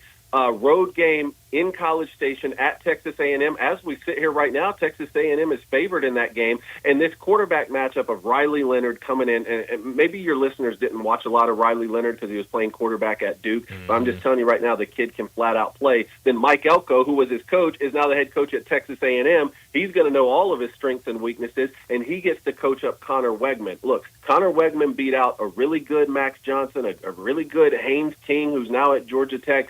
That kid, before he got hurt last year, was also playing a very high level of football, going toe-to-toe with Miami on the road. I can't wait for this football game. Right now I have Notre Dame winning that, and I have Notre Dame in the college football playoff with their loss being at USC. So, but that's certainly not a given. Like Notre Dame, if Notre Dame goes 9-3, they're out. If they go 11-1, they're in. If they go 10-2, again, that's that magic number. That's where, okay, does their brand recognition play into it? Who else is 10-2? Who else is 9-3? How does the conference champs win, and how do the conference losers lose their games? So that's one factor. And then does the ACC or the Big 12 get multiple teams in? And this is in a year where, look, right now, we did our Big 12 predictions. I have Utah winning the conference, getting that automatic bid. I think Kansas State is going to be as good as it gets. Kansas State could be worthy of the playoff. They may even get the automatic bid and win the conference. Oklahoma State's going to be really good as well, and you got the Arizonas of the world. And then in the ACC, I've gone out on a limb, and I've got Miami doing something they've never done before, and that's winning the ACC. Wow. Remember those early 2000s Miami's team that I grew up watching and loving to watch play? Those were Big East teams. They've never won the ACC. Right now, I believe in Cam Ward so much. I was watching it. I watched every game he played at Washington State last season. He can flat out play, and it's time for Mario Cristobal to put up, right? Like the time is now to win. I think they win the ACC. So what does that mean for Florida State and for Clemson, or for like a Louisville who punched really above their weight last year? NC State, Virginia Tech are also going to be really good teams. Do those conferences get multiple teams in? You know, if Notre Dame doesn't make it and those conferences only get their winners in, then the max number for the SEC and the Big Ten to get in is 9. Right? And I think the floor combination for those two conferences is going to be 7. So some sort of 4 and 7 split. Yeah. Right now, I think I'm leaning towards 8 total for the SEC and for the Big Ten. I think the College Football Playoff Committee will do whatever they can to try and make it as even as possible in this first year of a 12-team playoff for those two biggest brands, the SEC and the Big Ten. Again, that may not be how it plays out, and the Michigan question is such a huge one. I think Iowa's a big question because of Iowa's schedule. Iowa could go 10-2 with that schedule. They really could. Sure. They could. Penn State, I think Penn State could go 11-1 or 10-2. No one benefits more from the erasure of divisions than Penn State in the Big Ten and a team like Ole Miss in the SEC. So right now I'm leaning towards Georgia and Alabama making the conference championship in the SEC and then both making the college football playoff. I think Ole Miss is going to be right there to make the college football playoff. Right now I have Texas losing on the road at Michigan, and losing to Georgia at home, but still making the college football playoff. And in the Big Ten, which we are going to reveal tomorrow on Crane and Company, I think it's going to be really difficult for Oregon and for the Buckeyes not to be in there. I think Penn State's going to make it, and then the biggest question really becomes Michigan. And I said that I wasn't going to have the loser of the Michigan and Texas game week 2 make the college football playoff because it was going to be too tough. But right now I'm leaning towards Michigan makes it in with the number 1 defense in the country. Can they get above average quarterback play to win one of those 3 games we talked about? 10-2 would get them in as a brand, and if one of those 3 wins is against Oregon or the Buckeyes, then you could potentially be talking about them in the college or in the Big Ten championship game. Yeah. Talking to David Cohn, he joins us every week to talk college football from Crane and Company. Y'all went through the SEC today on the show. What is your outlook on the SEC this season? Yeah, like I said, I think with how much parity is going to be in the SEC this year, Ole Miss, bringing a really talented roster and Lane Kiffin showing, hey, he can remain focused for an entire season last year. That's a lot of fun. Missouri finally getting talked about a lot, going to bring back a really good roster despite the injury they had at the edge position, and their schedule's very favorable. Texas and Oklahoma both coming in. I mean, Brett, remember, we were standing right next to each other when this news broke several years ago at SEC Media Days when we were in Birmingham, I believe it was. A lot of excitement and energy, and Steve Sarkisian bringing Quinn Ewers back. And despite all of that, boys, guess what I have? I have Alabama and Georgia competing for the SEC championship, even though we get to see it in the regular season. Look, it could shake out a bunch of different ways. Right now I have Alabama holding serve in Tuscaloosa and beating Georgia in the regular season, which we're going to do everything we can to be at that football game. And my college roommate, Nick Sheridan, is the offensive coordinator for Alabama. I'm so excited for him. I'm excited to watch what he's able to do with Jalen Milroe and how Kalen DeBoer, who, remember, just led Washington to the national championship, is now the head coach at Alabama. So this idea that Alabama's just going to fall by the wayside because Nick Saban retired, I think is just a big false narrative. And then Georgia's going to be as good as it gets, boys. I think Carson Beck's going to be right there for the leader for the Heisman Trophy at the end of the year, and I think they pay Alabama back in the SEC championship in Mercedes-Benz to win the conference this year. Where it really gets interesting for me are the 9-3 teams. That's Tennessee, that's Missouri, and that's LSU. Like I said, Texas and Oklahoma, Georgia and Alabama, I think those 4 right now, I pencil them in for the college football playoff. Can Tennessee, with a young quarterback, really, win those big games that they need to? They get to host Alabama this year. A couple years ago when they did that, the goalpost ended up in the Tennessee River, and I know the Vol fans remember that.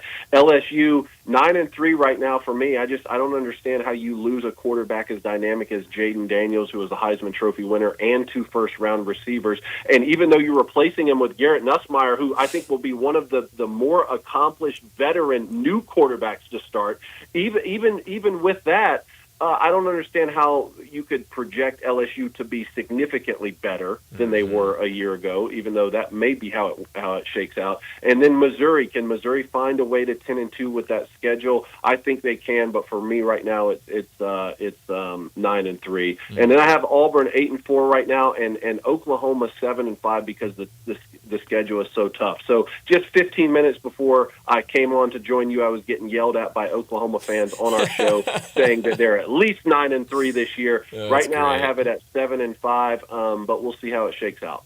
Hey, David, I like to ask quarterback questions if you can't tell. So sticking in the SEC, clearly seems like you like Carson Beck is your number 1 quarterback in the SEC. Is Jackson Dart, is he clearly number 2? I don't know if he's clearly number 2. Like I said, I'm really excited to see what Kalen DeBoer and my good friend Nick Sheridan do with Jalen Milroe. Remember, he finished 6th last year in the Heisman Trophy conversation, and I thought that was with him not really being utilized in the correct way for most of the season. Remember, I mean, it got benched, didn't even play against South Florida, then all of a sudden he's the starter again, and then they win every single game until they get to the Rose Bowl in the college football playoff. I've had personal conversations with Nick on how this is going to play out and how they're going to utilize Jalen Milroe. I think that if they play to his strengths, we could be seeing really what Jalen Hurts was able to do at Alabama, and I think they're going to help him get through his progressions better and utilize his feet more in the run game. I really do like Jackson Dart a lot, and he just falls in line with those. Like, he's such a quintessential Ole Miss quarterback. Matt Corral, which, guys, I heard after J.J. McCarthy got hurt, I heard that Minnesota was going to sign Matt Corral, and I'm still hopeful that the kid gets a shot in the league, man. I just love the way he plays football, and to go out there and play in that bowl game, you know, and saying I'm a gamer, I won a game, and then getting injured, I hated that for him. But Jackson Dart just fits in line with these old school Ole Miss quarterbacks, and Lane Kiffin sure knows how to do them. So I think to utilize them. So I think Ole Miss is going to be as good as it gets, and then Quinn Ewers as well. I mean, Quinn Ewers could be the number one quarterback in the conference and win the Heisman Trophy. I think when we've seen a quarterback get injured in back-to-back seasons, that it's a legitimate conversation to say, hey, I want to see him stay healthy for an entire season. Yeah. And Matt Corral was signed with the Vikings as of this Friday, so he is with the Vikings. How about that? Yeah, great. So then the rumors I heard are true. That's fantastic. Yeah. Well, David, I am so excited for college football. It's finally here, week 0 on Saturday, but I'm even more excited to have you with us again this football season on a weekly basis. Thank you so much for joining today, and we'll talk to you again next Wednesday. Thank you guys so much for having me. Thanks, David. David Cohn joining us from Crane and Company to talk some college football. And, I mean, you can just hear the energy, the excitement for the season. It definitely oozes out of him when he talks college football. But let's go ahead and get to a break. And when we come back, we got to talk some golf. We got to make our weekly picks with John Goen from Timber Trust. Join the voice of the Tigers, Dave Woloshin, for Wolo and Friends. Weekday mornings from 10 to 11, here on Sports 56 and 98.5 FM.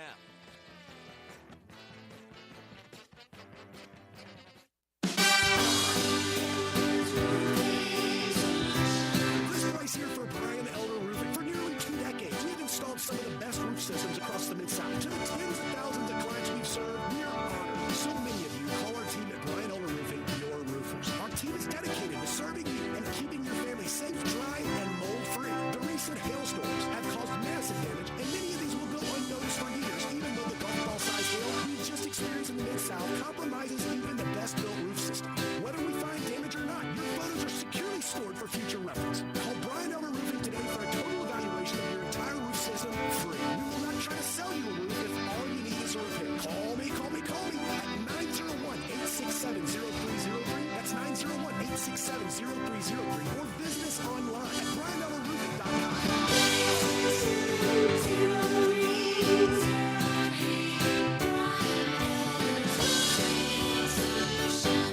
Progressive presents 10 things on a contractor's to-do list that are harder than getting a commercial auto insurance quote. Getting a new client, getting an accurate estimate, finding affordable materials, getting a client to pay you for work you already did, getting a client to pay you, period, securing permits and workers and tools, getting those workers and tools to work together, and finding the perfect pair of overalls. Pockets, baby. But the easiest thing on a small business owner's to-do list? Seeing if you can save on commercial auto insurance. Get a quote in as little as 7 minutes at progressivecommercial.com. Progressive Casualty Insurance Company and affiliates. Coverage subject to policy terms and conditions.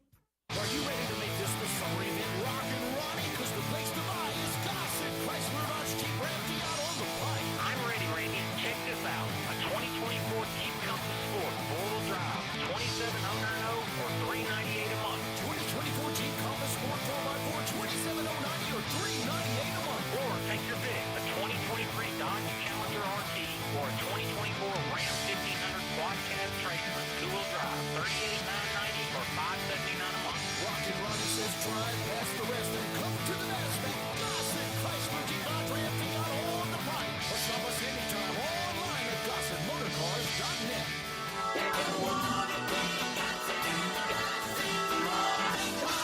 75 months at 7.99. Ram and Challenger 5,000 down. Jeep 4,000 down. Challenger PH 574221. MSRP 52,315. Jeep RT 173869. MSRP 28,090. 0% for 36 months. Grand Cherokee and Wrangler price includes all rebates and incentives and excludes PF 695. All exclude tax, title, and license with approved credit. See dealer for complete details. Mommy, want to play a game with me and Dad?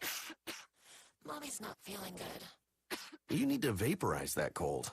Vaporize? Yeah, with Dayquil VapoCool. It's Dayquil plus a rush of Vicks vapors. Come on, honey. Let's let Mommy rest. You guys are amazing. And so is Dayquil VapoCool. Dayquil VapoCool, the vaporizing daytime coffee aching fever power through your day medicine. And to vaporize sore throat pain, try Vicks VapoCool drops. Use as directed. Keep out of reach of children. Hungry for that delicious smash burger flavor? Dyer's Cafe is the original smash burger since 1912 and still smashing burgers in Collier's historic town square. Come out for their lunch specials Monday through Friday 11 to 2. Ask about their world-famous split dog and authentic Chicago or New York dog. Try the leaner side of Dyer's with a grilled chicken sandwich or freshly made salad. Also serving Lakes Delta raised catfish, Pasquale's tamales, and a customer favorite hand-breaded onion rings. Dyer's, serving world-famous burgers, dogs, and shakes in Collier's historic town square. It's Wrangler season out there. Warmer days, cooler nights. Open roads, endless horizons. And you need to be ready. In jeans made for the unpredictable. Wrangler, for the ride of life. Shop our newest styles today at Wrangler.com. Sports 56 traffic. Good afternoon. MPD has been busy out here in the last 30-45 minutes working a couple of earlier accidents. It's trying to crank up through the Midtown area here just in the last few minutes on 240 southbound at South Parkway. As you head south of Memphis, it looks good right now on 55, working your way through South Haven all the way down through DeSoto County. Weimer's Jewelry right here in Memphis specializes in bridal ring purchases they have since 1984. Go by and see them, shop local, save a lot of money at Weimer's Jewelry, 7525 Highway 64. I'm Commander Chuck with your on-time traffic.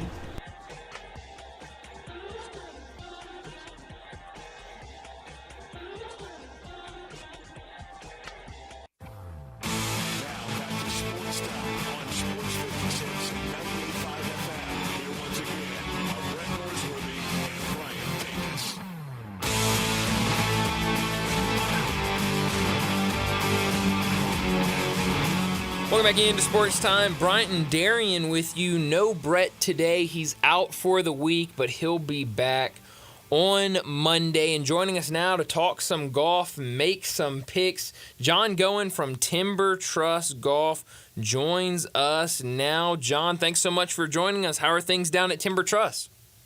Everything's good, Bryant. Y'all doing all right? Doing just dandy.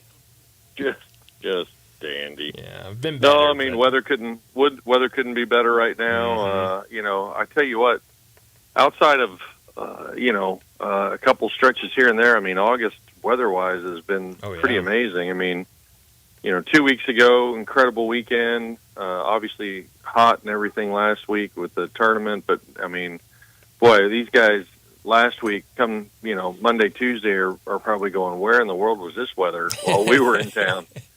So pretty crazy, but I mean, obviously, it'd be great to get some rain. I mean, we actually personally haven't had any rain in some time. I mean, I know some folks got it maybe a week or so ago, but we didn't really see any of that. So, no. Other than that, things are good. Been a busy week. It's high school golf season, middle school golf season for a lot of folks in Tennessee. So we've had a lot of activity there, and then wrapping up a couple things for some folks just as the summer kind of winds down. And golf course is firm, for lack of a better term. But greens are in good shape, and should be a good weekend as we start college football season. Right. But, again, it warms up a little bit, but weather shouldn't deter you at all this weekend from getting in maybe that last round before your teams kick off the following weekend for the most part. Yeah, definitely. I mean, a perfect weekend with week 0, not many games going on, so get out for a round of golf and then get some football in. That sounds like a good start to a Saturday. But, John, you were out at TPC Southwind over the weekend for the FedEx St. Jude Championship. What were your takeaways from the tournament? Well, I mean, Hideki Matsuyama tried his darndest to give it away. I still, it's hard to say as to whether, the officials coming up to him and having a conversation with him on 12, impacted him or not. I would still think regardless that if you're in a rhythm can rattle you when all of a sudden you're now wondering whether you're going to have a penalty at the end of your round. Right. And that's, it's extremely unfortunate. I feel that in those situations that the tour feels the need to get involved. I guess, just in case something were to happen or whatever, they want to let him know sooner rather than later. But I still find it extremely difficult mid-round to kind of have those types of conversations. So, but other than getting stuck in the group behind Patrick Cantlay and then having the two rules officials wait until the 15th hole to finally put him on the clock and speed things up, I thought the golf tournament went rather well over the weekend. Was that was Patrick Cantlay and Aaron Rye, right? In that group together, Mm-hmm. Two extremely slow golfers in a group together. Oh, I mean, that was a lovely group. Obviously we were very fortunate. We got an invitation from some folks to be honorary observers on Sunday with Brendan Todd and Alex Noren, and obviously a pretty incredible experience to be able to walk inside the ropes, during the event. Kind of a full circle situation for me. I mean, never really working, never having that opportunity while I was there. So it was a lot of fun. Had a friend of mine with me, and obviously had some family around and things along those lines. So we had a good time on Sunday, and overall, I thought the golf tournament went well. Amazing that although Schauffele and Scheffler kind of rallied there on Sunday a little bit, that realistically the bigger names weren't necessarily in contention. This week's going to be a completely different week at elevation and cooler temps, and so you kind of leave the heat of Memphis and get to go bomb the ball a mile in elevation there at Castle Rock. Yeah. Hey, quick question, John. This is Darian. I really want you to take our listeners into the mind of a professional golfer, and for me, what Hideki went through on Sunday was quintessential professional golfer stuff. So, from me to you, what were you more surprised with? Were you more surprised with his collapse or his recovery? Because if you remember, Hideki had a 5-shot lead, then he puts one into the water, Right. so it's really easy to get off track. And you used the words rhythm and rattle just a minute ago. So kind of take our listeners and viewers, for those watching, inside a professional golfer. And were you more surprised at the collapse, or were you more surprised at his recovery? Well, again, I think you got to take the entire situation into account, right? So it's kind of like, for, I guess, lack of a better term or description, you're driving down the freeway, you pass a police officer doing 75 and a 65, and you feel like he's kind of let you go, and then all of a sudden out of nowhere, here he comes, and he pulls you over, but literally then ultimately winds up letting you off, with either a warning or whatever, and away you go. I mean, to have to walk through a situation, from 5 holes previously, because I think from my recollection, I mean, it was the 7th hole, the ball hit, backed up, he goes and, stomps the ball mark down that's well outside of his line of play. And I don't know if the rules officials caught it. I don't know whether they still have people calling in going, hey, he's not allowed to those days drive me nuts. Someone on Southwind said something. Old Billy sitting in his recliner, That's sucking down a couple of Budweisers, calls in, goes, hey, this guy completely broke the rules of golf. Yes. Yet, he's scraping 3-footers in his match against his buddies and, doing whatever. So I digress. So, I think that's going to rattle anybody. I think I do think that it was very impressive, especially when he doesn't make par, or when he doesn't make birdie at least on 16. I'm like, he's in trouble.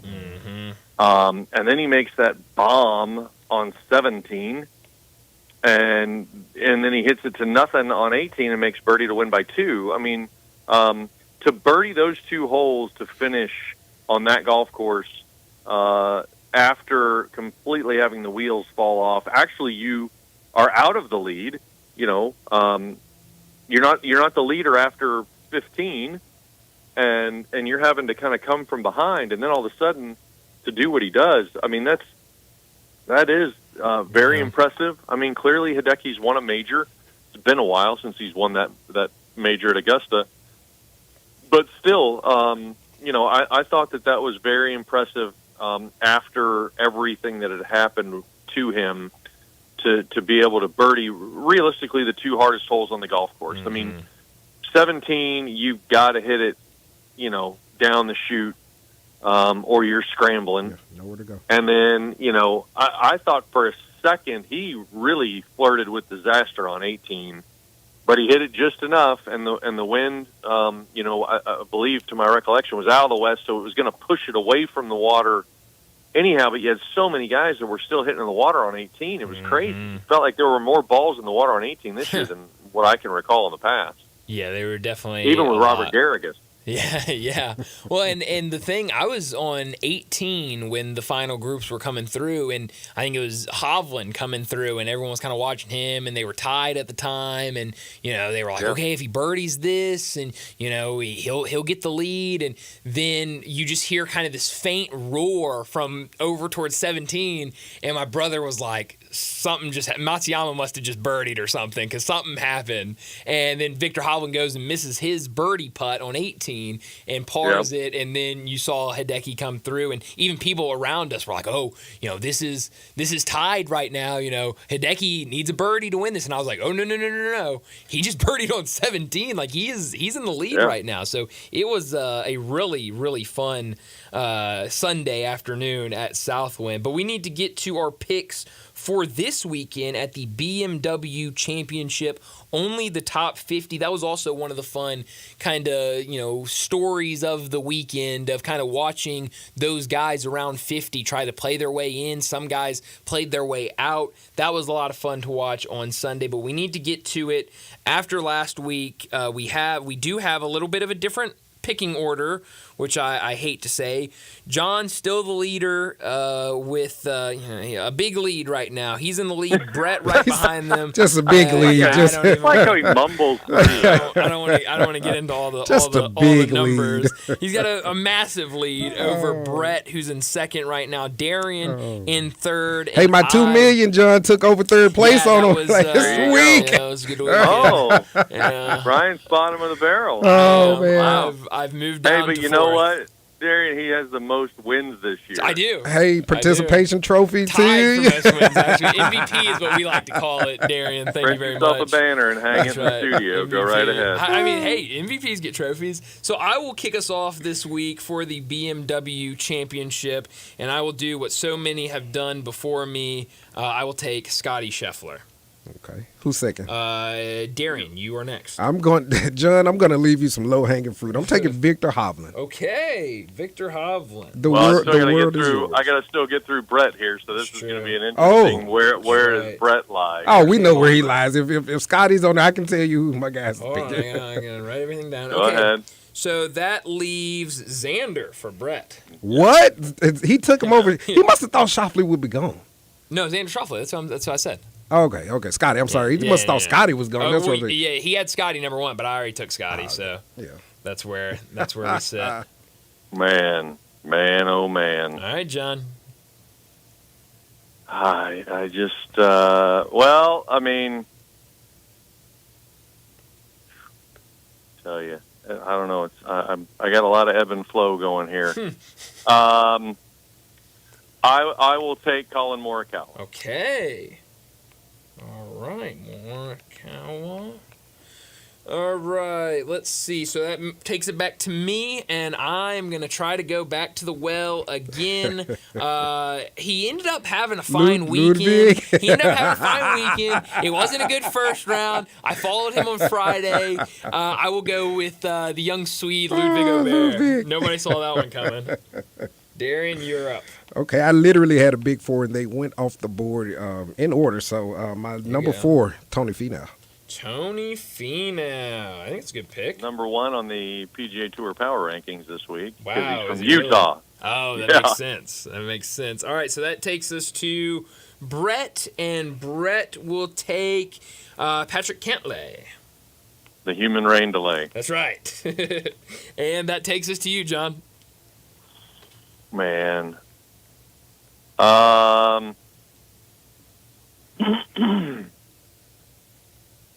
Boy, so far, no one on Hideki, right? Yeah. So far. Yes. Be tough. Back-to-back wins. Tough. Well, I mean, look at Lucas Glover. I mean, he went back-to-back. Yeah. I would have loved it. I just wonder how well he shakes that off, though. Yeah. Say well, you can celebrate with Chick-fil-A, my type of guy. I mean, bronze medal. Well, maybe we should have seen the win coming here in Memphis. Maybe. I don't know. Hard to say.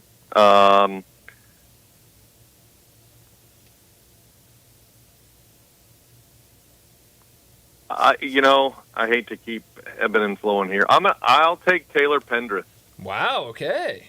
Didn't have that one. But honestly, John, I haven't had a lot of things that you've ended up winning with this year, so I'm not the good litmus test on how to pick winners this year, I guess. John, you're the leader. Well, you're the leader. Well, in winners I don't want to to pat my own back or anything. Let's just toot your own horn there, Toot. Yeah. I do want to ask you this because you brought up something that I think is really interesting because it was kind of the story leading into the tournament. But Hideki Matsuyama was without his swing coach and his caddy this past weekend in Memphis after their passports were stolen after the Olympics while they were trying robbed. to get back. Yeah. Robbed, yeah. How difficult is that for a guy like Hideki to, one, I'm sure that shakes you a little bit to be in that situation, but then to come without your swing coach, without your caddy, and still perform like he did? Or is it just these guys are so good, he had everything he needed? Well, I mean, clearly he was in pretty good form coming in. I mean, he takes Wyndham off, which is a whoop-de-doo, and then comes to Memphis, after that. And so, I mean, clearly played very well in the Olympics. I don't know whether anybody necessarily saw him winning in Memphis, but, I mean, he was swinging at it quite well. Sure.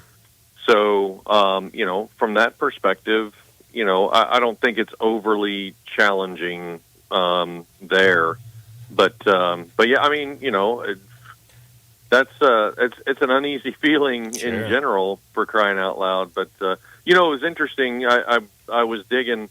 I get curious sometimes about certain things, and the strength of this field. Obviously, one of the things that FedEx wanted, to see some improvement on, as the WGC came here and everything else. And, so from 2004 when Southwind renovated to 2017, it was the last event before the WGC, the average winning score was 12 under par. Now with the WGC and obviously the FedEx St. Jude Championship and it being a playoff event and having a arguably better field, right? That's what you wanted. The winning score average now in the last 7 years has jumped to 17 under par. Oh, wow. So 5 shots better because clearly you have better players in the field. And I kind of looked at that from an, interesting perspective because, of course, everybody likes to bring up, John Cook and his 27 under par on soft greens and things along those lines. Obviously Southwind is not that golf course anymore. But even, post renovation, and as they continue to renovate the golf course, clearly they're getting ready to go through yet another, resurfacing of greens and the tee boxes and stuff this winter. I don't see next year. You could see the scores come down because the greens in year one, the firmness of them will be pretty significant. Now, it will force the tour very similar to after we renovated the golf course in 2004 for the 2005 FedEx St. Jude Classic. They did play some holes up with the concern of the greens being so firm that they would not hold certain golf shots. So, you could potentially see numbers drop a little bit because greens being firm, they, breaks being a little bit different depending on if they're going to change some grading and stuff like that in it. But I did find it interesting that as you have gotten better fields, your scoring margin has, gotten better by about 5 shots. That is interesting. Last thing for you, John, very quickly, because we got to get to a break. Remind our listeners how they can come out and book a tee time at Timber Truss. Yeah, so obviously, we're winding down on two-man scrambles. That's tomorrow night. We still have a few spots, but we've sold out the last few weeks in particular. 662-895-3530. You can also call that number for tee times over the weekend. Visit us at timbertrustgolf.com, and of course follow us on social media, Facebook, Instagram at Timber Trust Golf Course. John, as always, thanks so much for joining us. Enjoy your weekend, and we'll do it again next Wednesday. All right, guys. Thanks, John. I didn't mean to cut him off there accidentally. He's probably going to give you some sass about stats. It's it was 100% about stats. Yeah. He said Stats was ducking him today. So did he? Yeah. See, I don't know if I accidentally dropped him or if something happened with his phone. But I'll have to text him and apologize. Oh, yeah, it was 100% the Stats did. Well, that's okay. Well, good thing I got him off here. No, we need to get to a break. We're late for one. And when we come back, it'll be time for Big Number of the Day.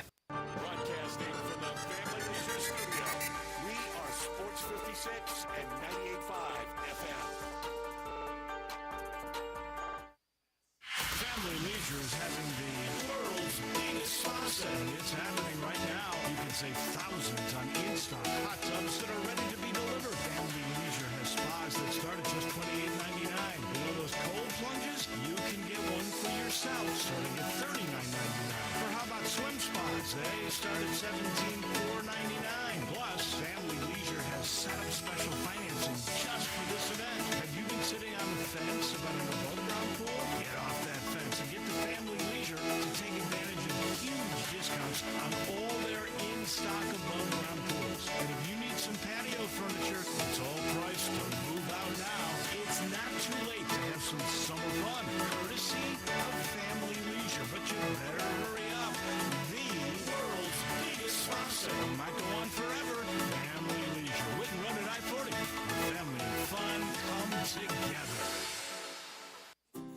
Is your wife asking you to stop eating junk food? Well, we have you covered at Humdinger's. It's quick and it's healthy, and most important, it tastes amazing. With many choices from salmon salad to rainbow trout and grilled asparagus. Come visit us for lunch at Humdinger's, 6300 Poplar Avenue. So good, Coach Penny eats with us weekly.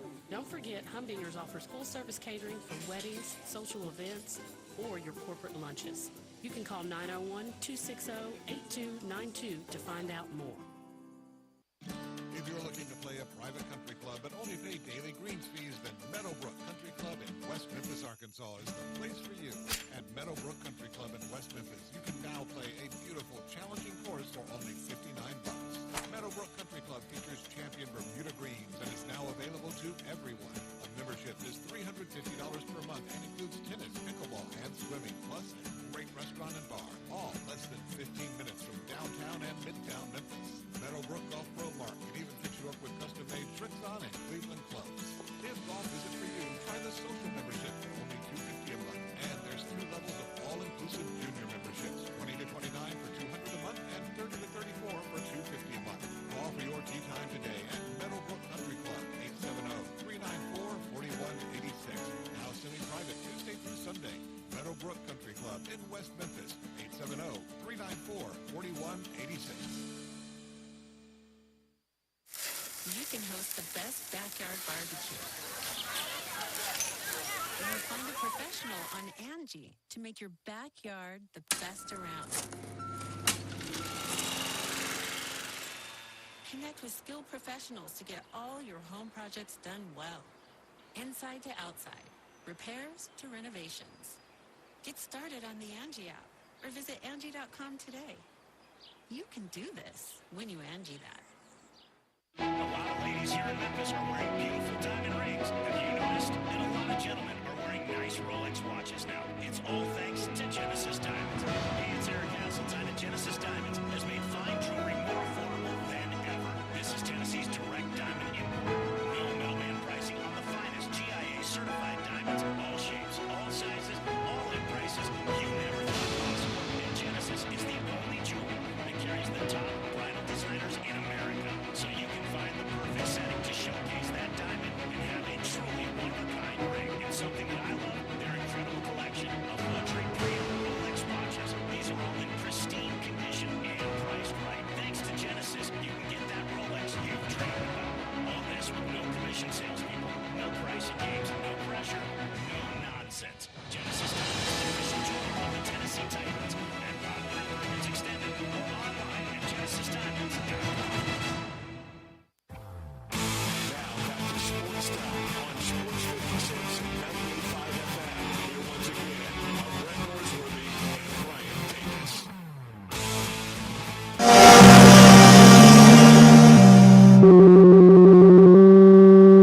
Big Daddy. Hello, Big Brand. It's a guy, he wants to be big, then he gets big, he doesn't want to be big anymore, then he gets small, but the suit's too big. Big Daddy. The big boy. You're a big guy. I think she's trying to pull a fast one on Big Daddy. The big number of the day.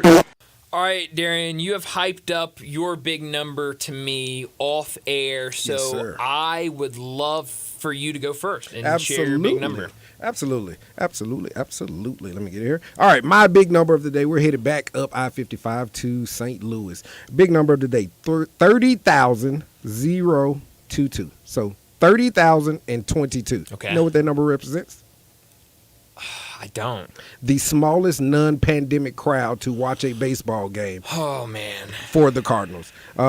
In sports, we vote with our pocketbooks. Yep. And a lot of people in St. Louis and around the surrounding area that travels there, they're starting to vote with their pocketbooks. So 30,022, the smallest number in a crowd that was non-pandemic crowd. So wow. That's a big number sad. of the day. I Yeah. mean, that's sad that we're going that route, but that really stuck out to me yesterday because aside from, other teams like the Dodgers and the Yankees, I mean, we're pretty much a staple across the country, I would believe. So for that number to be a hard number, people are voting with their pocketbooks, and the wits got some changes to make. Oh, yeah. I think a lot of changes need to come. I think, manager, front office. I mean, I top to bottom, honestly, I would not be mad at any changes. And to channel my that inner came stats through. again, show me the crowd. Don't show me that was what they reported. So Exactly. In the honor of stats, that number is a lot lower, and we know it. You're absolutely right. Well, my big number also comes from Major League Baseball, and it's another. I mean, your number was very surprising, and this is kind of a surprising number to me. Logan Gilbert, he's starting pitcher for the Seattle Mariners. This year, he has a record of 7-9 on the season, a win-loss record of 7-9. But he also has a .88 WHIP, which is a really impressive WHIP. Which is walks, hits, innings pitched.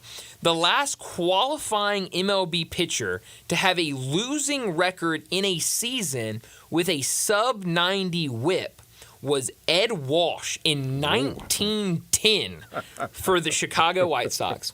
Which era was that? They might not have even been in Chicago at the time. It just says the White Sox, so I added Chicago. That was modern. Was that modern? That would have been. That's modern? Might have been the start of the modern era. I always forget. No, I think 1901 was when the modern era started. It's ridiculous.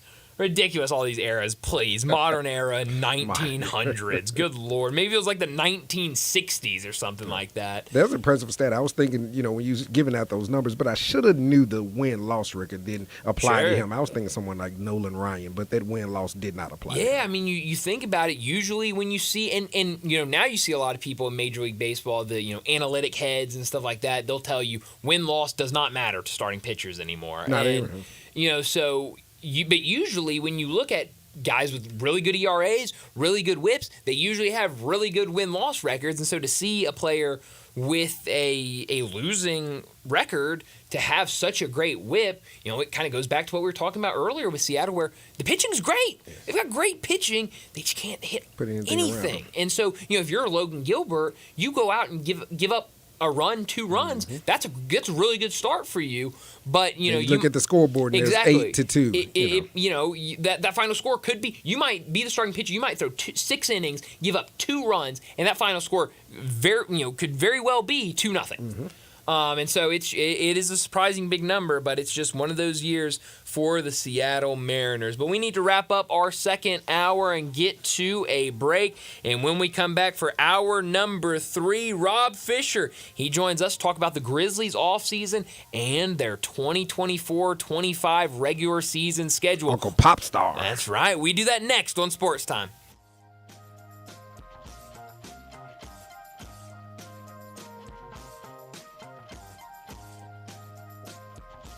This Sports 56 traffic report is brought to you by Luttrell Building. They keep you moving. Locally owned and operated for over 40 years, Automatic Gates Construction tailors custom gate solutions for all your residential, commercial, and industrial needs, including repairs, maintenance, and installation. Automatic Gates Construction specializes in designing and installing automatic gates and fencing that seamlessly blends security, functionality, and aesthetic appeal. Elevate the safety and efficiency of your property with a premium gate solution. Automatic Gates Construction at myautomaticgates.com. Looking for sports in all the wrong places? Try the Owner's Box Sports Bar and Grill in Lakeland Town Square. Fun, friendly, exciting, and comfortable with wall-to-wall TVs for all your favorite games, 24 taps for all your favorite beers, including NA and local craft beers, and an in-front-of-the-wall full bar for all your other favorite beverages, including a full wine list. And in an upscale menu, patio seating, daily specials, and events, and you found all your sports in the one right place. The Owner's Box Sports Bar and Grill in Lakeland Town Square, Highway 70. Get in the zone, AutoZone. Welcome to AutoZone. What are you working on today? Starting trouble. No one likes that. We can get you set up for some stronger starts. You might just need a fresh charge, and we can take care of that free of charge. But if it is time for a new battery, we've got replacement batteries that'll fit your needs, starting at just $79.99. That's what makes us America's #1 battery destination. Get in the zone, AutoZone. Restrictions apply. Make your next grill your last with a Big Green Egg. Smoke, bake, roast, sear, and grill, all with a lifetime warranty. Save money on fuel, eating out, and replacing expensive grills that cannot match the flavor of the Big Green Egg. Ready to cook in only 10 to 15 minutes with temperatures below 200, above 700, and anywhere in between with ease. Change your at-home cooking experience for life. Go to shop.biggreenegg.com. It's Wrangler season out there. Warmer days, cooler nights, open roads, endless horizons. And you need to be ready in jeans made for the unpredictable. Wrangler, for the ride of life. Shop our newest styles today at Wrangler.com. We are Sports 56, WHBQ Memphis, and W253DF Memphis, Flynn Broadcasting Stations. Now back to Sports Time on Sports 56 and 98.5 FM. Here once again are Brett Norsworthy and Brian Davis.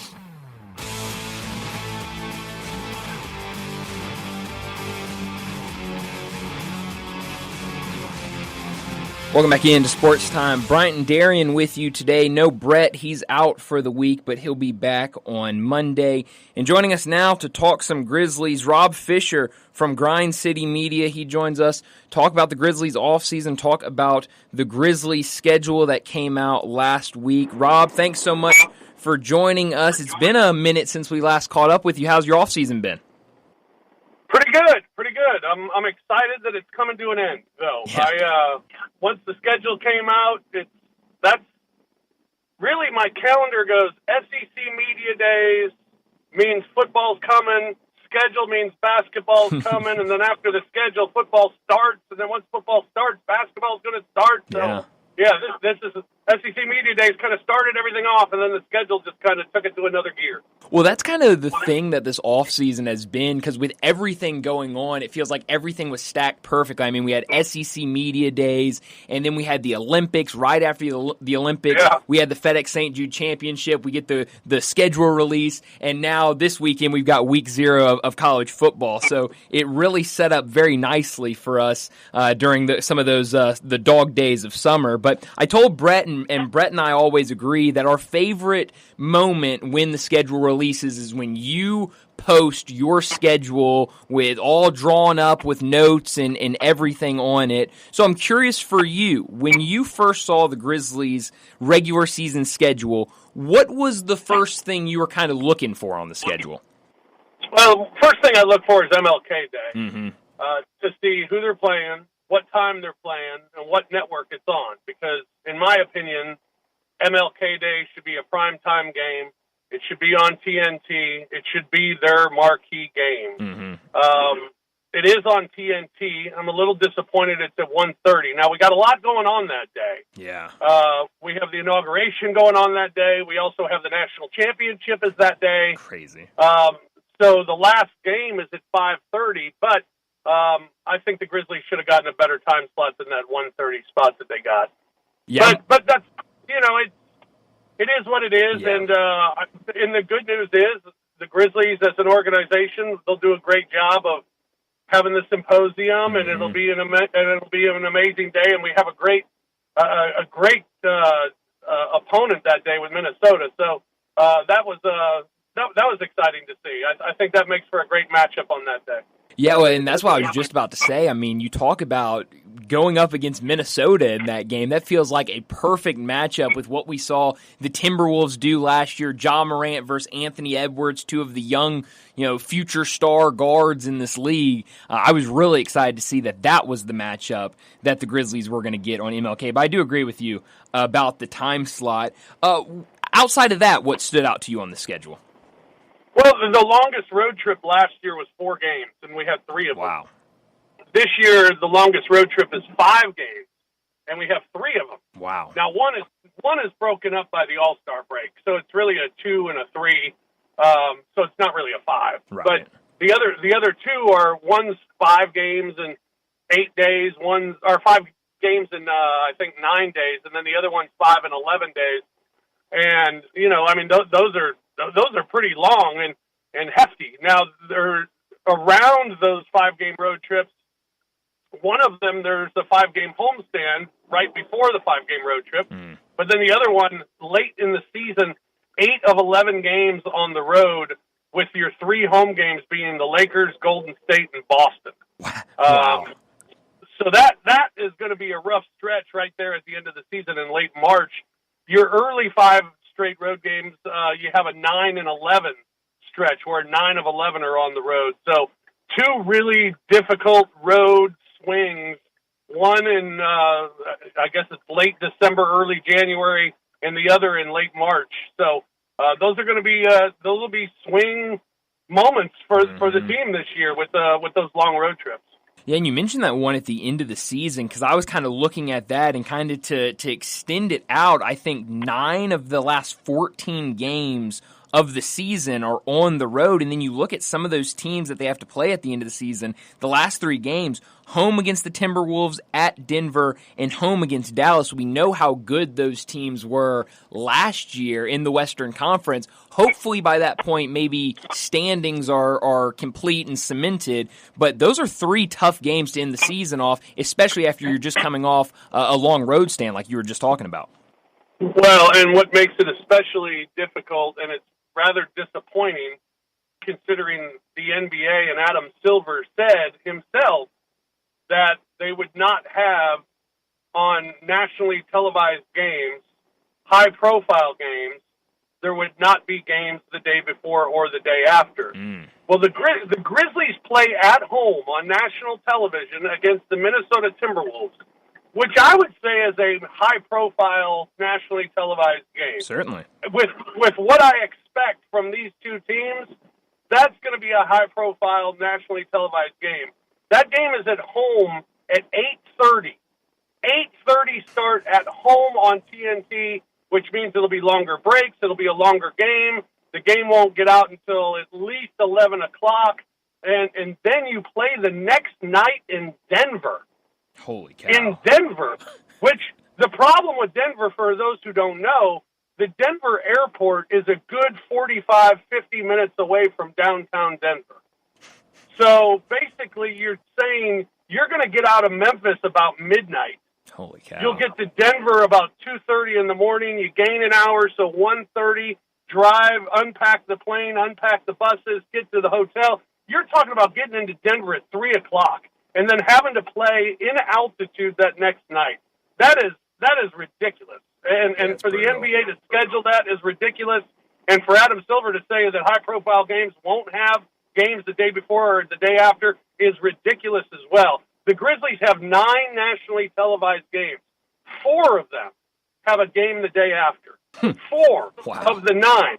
And you're talking about Grizzlies against Minnesota, Grizzlies against Phoenix, Grizzlies against New Orleans, Grizzlies against, who was the other one? There's another one that's a really good team from Oklahoma City. And you expect them to be a high-profile team as well. So I mean, maybe the New Orleans game isn't as high profile for you. Okay, whatever. You can make that argument. But the other three certainly are. Absolutely. And to schedule games the day after is ridiculous. Yeah, that is crazy. You mentioned the 9 national television games, 13 last year, I believe 18 the year before. Obviously, this is a direct result of the record last year and what that team was. Were you surprised with only 9 national televised games now that we know John Morant will be back, this entire roster will be back that they didn't really have last year? Or did you kind of expect it would be a lot less nationally televised games this year? It's just all heaped on to one big pile that it keeps coming back. The nationally televised games we just talked about with having back-to-back. Yep. The no Christmas Day game. The what you're talking about right now, the nationally televised games being down to 9. Now, I'm happy about it because less TNT games, the more games that I get. So I'm fine with it. But it's just piling on that we truly are a forgotten team with a forgotten star. Mm-hmm. And this year to me it's about the Grizzlies reminding people who they are, and it's the Remind Me tour as far as I'm concerned. And I think the Grizzlies need to show people once again who they are. I think this team's better than they were 2 years ago, and there's no reason to think that they're not better than they were 2 years ago. And they were the number 2 seed in the West. So I expect this team to be very good. I expect this team to be in contention. And I think this team needs to prove it because right now people don't believe. And people have seen enough of the injuries. They've seen enough of John Morant that they just don't believe. And I find it incredible because I think a lot of people believe John Morant missed last year because of off-court problems. John Morant missed 25 games because of an off-court problem. And a bad decision that John Morant made. And it wasn't anything illegal. But it was a bad decision, a dumb decision that cost him 25 games. But he missed the rest of the year because of injury. I mean, and people, every time they talk about John Morant, they still continue to say, well, if John Morant can stay clean, if John Morant can stay out of trouble, well, that was a year and a half ago. Yeah. At some point, we got to give John Morant the benefit of the doubt and let him live and let him show us that this isn't a continuing problem. Yeah, well, and I like what you said because it feels like, especially with Ja Morant, the way this offseason has been from more of a national media perspective of, like you said, with this schedule, the lack of nationally televised games. I remember, right after the NBA Finals was done, they, had the power rankings of teams, and the Grizzlies were way down there towards the bottom. It feels like, especially Ja Morant, but this team would like it that way. They want to be that team of, oh, y'all forgot about us? Like, we're going to show y'all who we really are, and it feels like they'll take some joy in that as long as they can get back to what they were a couple years ago. They were that team 3 years ago when they were the 2 seed. And remember, they were the talkers. They were the ones that were talking all the junk, and everybody started wondering, boy, these guys are pretty loud, because they played with that chip on their shoulder, and they played with it every single night, that people didn't believe in us, and went out and got the 2nd seed in the Western Conference. They made it to the 2nd round of the playoffs before getting bounced by Golden State. But, I think this organization has had a history of playing better with a chip on their shoulder. For sure. And I think the chip is going to be there, and it's going to be rather large this year for the Grizzlies because it's rather surprising to me that people have just forgotten how good this team is, how good these players are, how good Desmond Bain is, how good Jaren Jackson is, how good Jaha obviously is, and the bench is better than it was. So I think it's a big revenge tour for the Grizzlies this year, and with a big old chip on their shoulder, and usually the Grizzlies play a lot better when that's the case. Yeah, I couldn't agree more. We're talking to Rob Fisher. He is with the Grizzlies and Grind City Media. You can see him on all the games for the Grizzlies. A couple more questions when it comes to schedule, and then I want to get to some off-season stuff. But we've kind of talked about the hard parts of the schedule, the road trips, what's going to be difficult for the schedule. But when you look at the start of the season, it really feels like the beginning really, until you get to late November, early December is very manageable for this Grizzlies team. I was looking at it. The first 11 games, only 4 of those are against teams that were in the playoffs last year, and 6 of those games are at home. It really feels like the Grizzlies have a great opportunity to really go and take advantage of this schedule early in the season. In 6 of the first 8 against the Eastern Conference, including 2 against Brooklyn. You get Brooklyn right out of the way with 2 games. And exactly. So, yeah, I think it's really important for the Grizzlies to get off to a good start, and I think the schedule is conducive to that. Having Utah. Again, the back-to-back thing is ridiculous, but having Utah to open on the road, I think that's fine. That's winnable.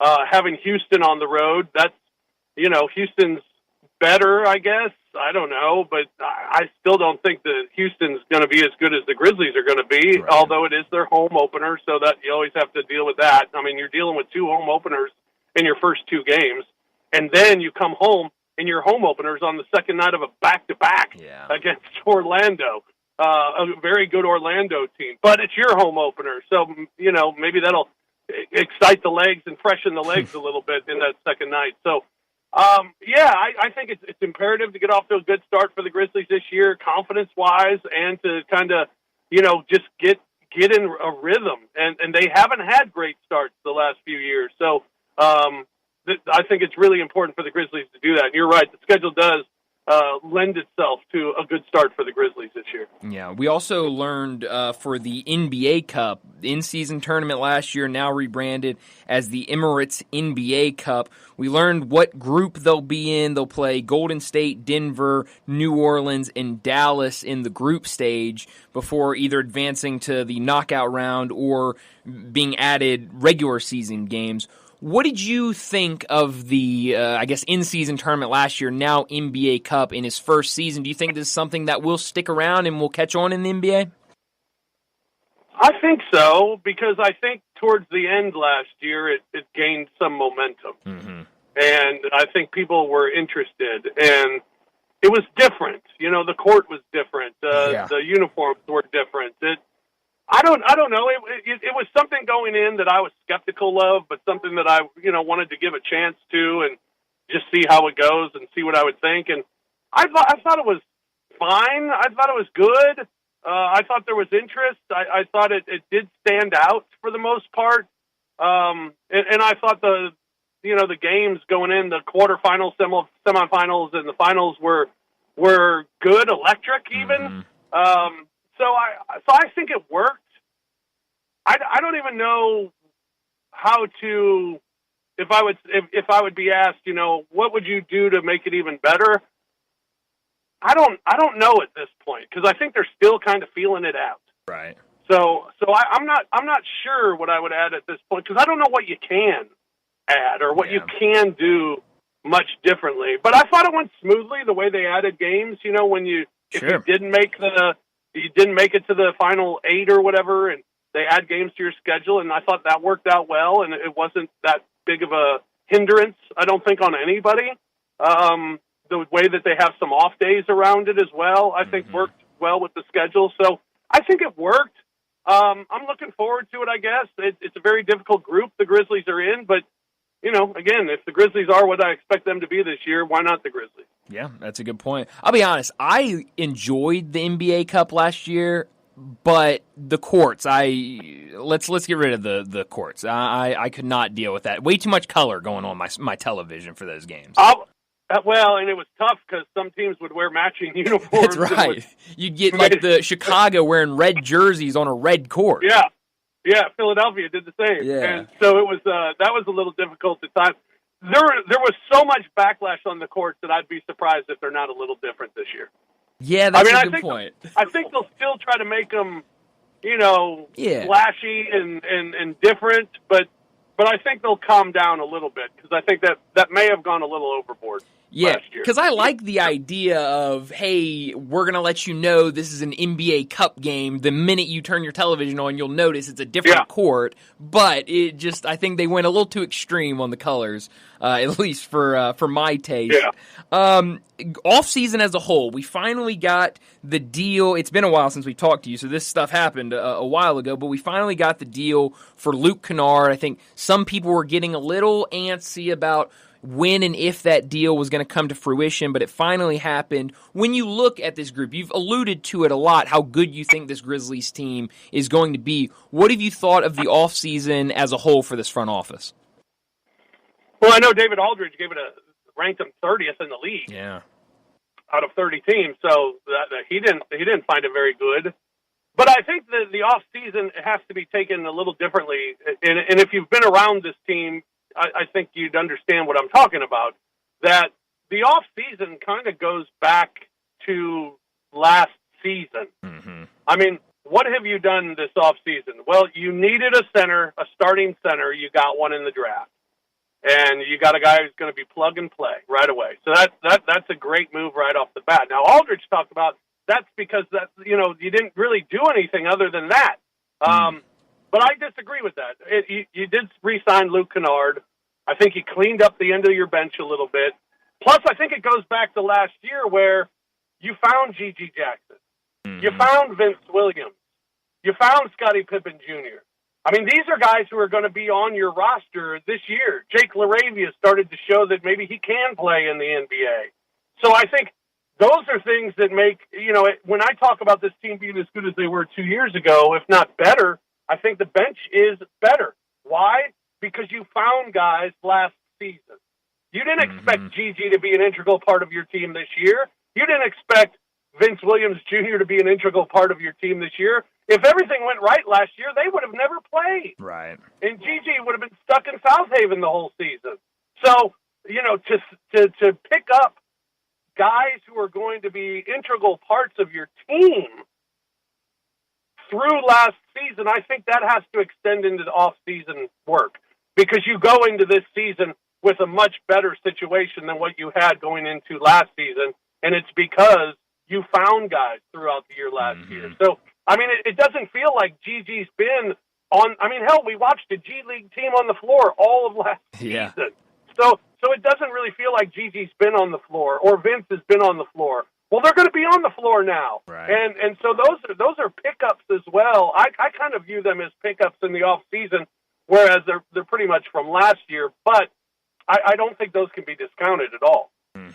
Last thing for you, Rob. You mentioned the addition of Zach Edey. It was some videos that came out last night of him and Ja Morant working out together. I believe they were down at SMU in their practice facility and had some clips of them working out together.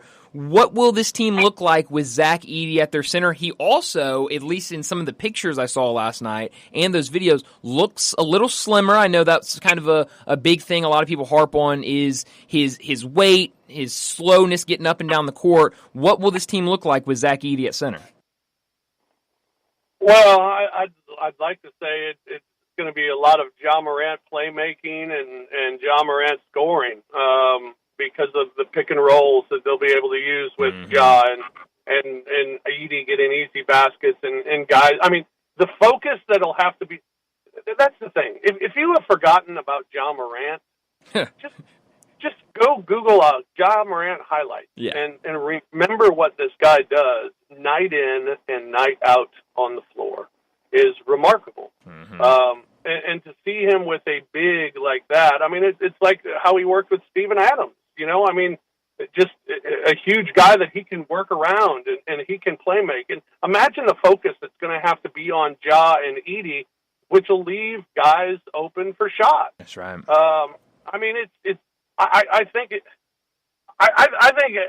everything that you hoped 2 years ago, you've now improved. Let's just call last season an off season. Let's just call it an off season. It was a long off season, and what you've done from 2 years ago through this long off season has gotten a lot better. And I think a lot about this team. I expect big things this year. Every time someone asks, so what do you think? Do you think the Grizz will be good this year? I look at them and I say they better be. I mean, because if they're not, they have the talent to be really, really, really good. Mm-hmm. One of the best teams in the Western Conference. The only thing that can hold them back is injuries. Yeah. And you can't count on injuries, but damn, if we didn't go through enough of them last year to get through it, I mean, I think we had our fill. So hopefully that's not going to be the case this year. And if it's not the case, there's no reason to think the Grizzlies won't be one of the top teams in the West. Yeah, I think there should be a ton of excitement about this Grizzlies team this year. But Rob, as always, thanks so much for joining us, and let's do this again soon. Sounds good, fellas. Anytime. Thanks, Rob. Rob Fisher joining us. You can catch him on all of the Grizzlies games and also with Grind City Media. And he's absolutely right. You look at this team and the hype around them before last year and all of the injuries. I mean, I remember talking to DeMichael Cole a couple years ago, and he's telling us that he's in, New York for a game against the Knicks. He's in Chicago for a game against the Bulls, and there's a ton of fans there on the road in John Morant jerseys cheering on for John Morant. So, I think this group kind of likes being the underdog, and I think they're going to quickly remind everybody who they are when they're at full strength. But before we get to a break, I know weekend it will be here before we know it. A lot of football with college football back. Maybe you're looking for a night out. Maybe you want to go out with some friends. I've got the spot for you. It's Bell Tavern, located at 117 Barbaro Alley. Open from 4 to 11 Wednesday through Saturday and 4 to 8 on Sundays.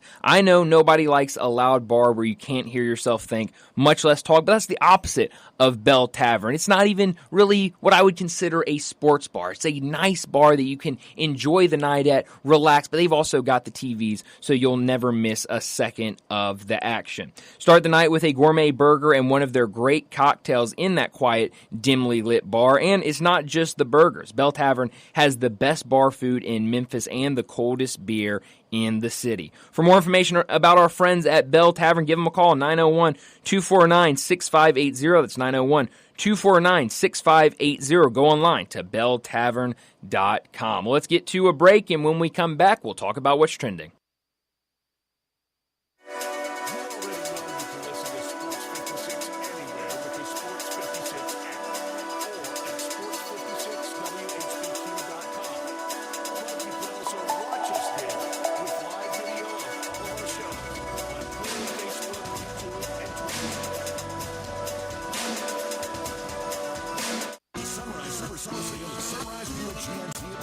Get up to $11,000 off MSRP with royalty on a new loaded 24 Sierra 1500 or choose new GMC Sierra 2500 heavy duty at $7,000 off MSRP. Sunrise Buick GMC at Wolf Chase. We are professional brands. Does not include licensing costs, registration fees, taxes, and dealer dock fee of $899.50, which are to be paid by the consumer. Light duty RG $245,378 in transit. MSRP $90,475. Dealer discount $57.50. Factory rebate $27.50. Loyalty $2,500. Must own 2010 or newer Buick or GMC vehicle. Heavy duty RF $381,279 in transit. MSRP $97,330. Dealer discount $7,000. Expires 9/3/24. Welcome to the Rendezvous. This is John Burgess. When my dad started the Rendezvous in 1948, I don't think anyone could have imagined we'd still be serving shoulder, cheese plates, and our world-famous dry rub ribs 75 years later. But we are still here in the basement, in an alley in downtown Memphis. We sincerely thank you for making the Rendezvous what it is today. Charlie Burgess Rendezvous, a legendary experience for over 75 years, whether you dine in, pick up, or ship across the country. Hey, Jason, the main man, Marshall, it's the Volkswagen Sandy Summer Sales Event at Gossett Volkswagen on the Pike. And, buddy, I need the scoop. Randy, don't pass this one by, my man. Take your pick, 2024 Taos SE or 2024 Jetta Sport, just $275 a month. And 2024 Atlas Peak Edition, $5,000 off or 0.9% APR for 60 months. And remember, at Gossett Volkswagen on the Pike, no reasonable offer will be refused. Remember, it's your choice, 2024 Taos SE or 2024 Jetta Sport, $275 a month. And 2024 Atlas Peak Edition's $5,000 off or 0.9% APR for 60 months. So ask for Jason, the main man, Marshall at Gossett Volkswagen, 1875 Covington Pike, or online at GossettVWMemphis.com. Where we're charging for it and charging less every day.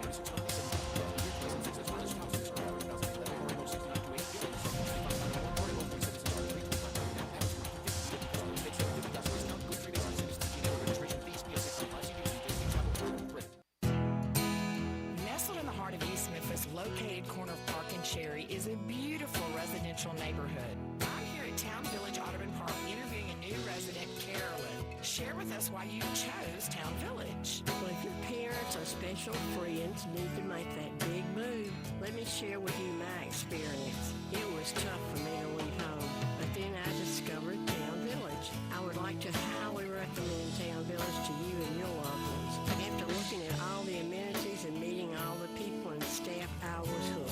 From restaurant, bistro, 3 meals per day, housekeeping, transportation, security, health care, physical therapy, exercise room, and even a heated pool and spa. Come see us and make your new home at Town Village. Visit us and call Daniel at Town Village Audubon Park at 901-374-7342. There's no place like home, Town Village. Get in the zone, AutoZone. Welcome to AutoZone. What are you working on today? Brakes? We can save you 15% on that. We have open quality Duralast brake pads and rotors in stock, ready for pickup or delivery. We also have calipers, brake fluid, tools, and anything else you'll need to do the job right. When you get Duralast pads and rotors together, you'll save 15%. It's just part of what makes us America's #1 brakes destination. Get in the zone, AutoZone. Welcome to Triumph Auto Sales, where you'll have a great car buying experience. Triumph Auto Sales is your #1 source of quality pre-owned vehicles ranging from lease returns to new car trades, all at huge savings. Plus, Triumph has a full array of financing options to meet your needs. Find your next car online at TriumphAutoSales.com or stop in today at 4875 Elmore Road. Triumph Auto Sales will help you get the vehicle you want at the price you need and the service you deserve. For a great car and a great experience from a local and family-owned business, visit Triumph Auto Sales.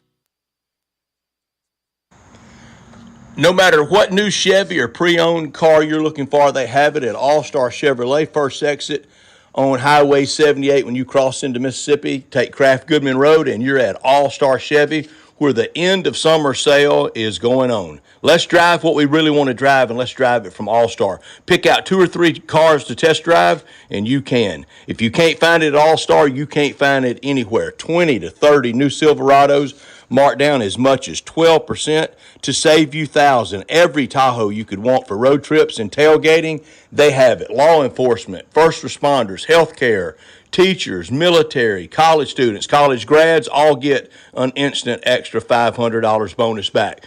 All the pre-owned Ram trucks you can think of, and Silverados, Broncos, a 4Runner, an Audi, Hyundai Palisade, and one sweet Corvette Stingray. This is the best week to get the most money on any vehicle you want to sell. Bring it to All-Star, even if you didn't buy it there in Olive Branch, and get a big check today. Don't miss All-Star Chevy's end of summer sale going on right now in Olive Branch at All-Star Chevrolet. For more information, go to allstarautogroup.com. This Sports 56 traffic report is brought to you by Luttrell Belting. They keep you moving. Sports 56 traffic. Good afternoon. That traffic volume on the increase through the Midtown area. Here we go. Southbound 240 just now starting to pick up, actually, as you come past South Parkway, working your way south of Memphis on the interstate. That's moving right along down through South Haven on 55, going southbound on into DeSoto County. Yes, it's cranking up over here with a little bit more volume on 40 eastbound. That's what we're looking at live right now at Sycamore View Road. That heavy volume continuing out past Germantown Parkway. Hey, Weimer's Jewelry right here in Memphis specializes in bridal ring purchases, and they have since 1984. Go by and see them at Weimer's Jewelry out there on Highway 64. I'm Commander Chuck. You're on time traffic.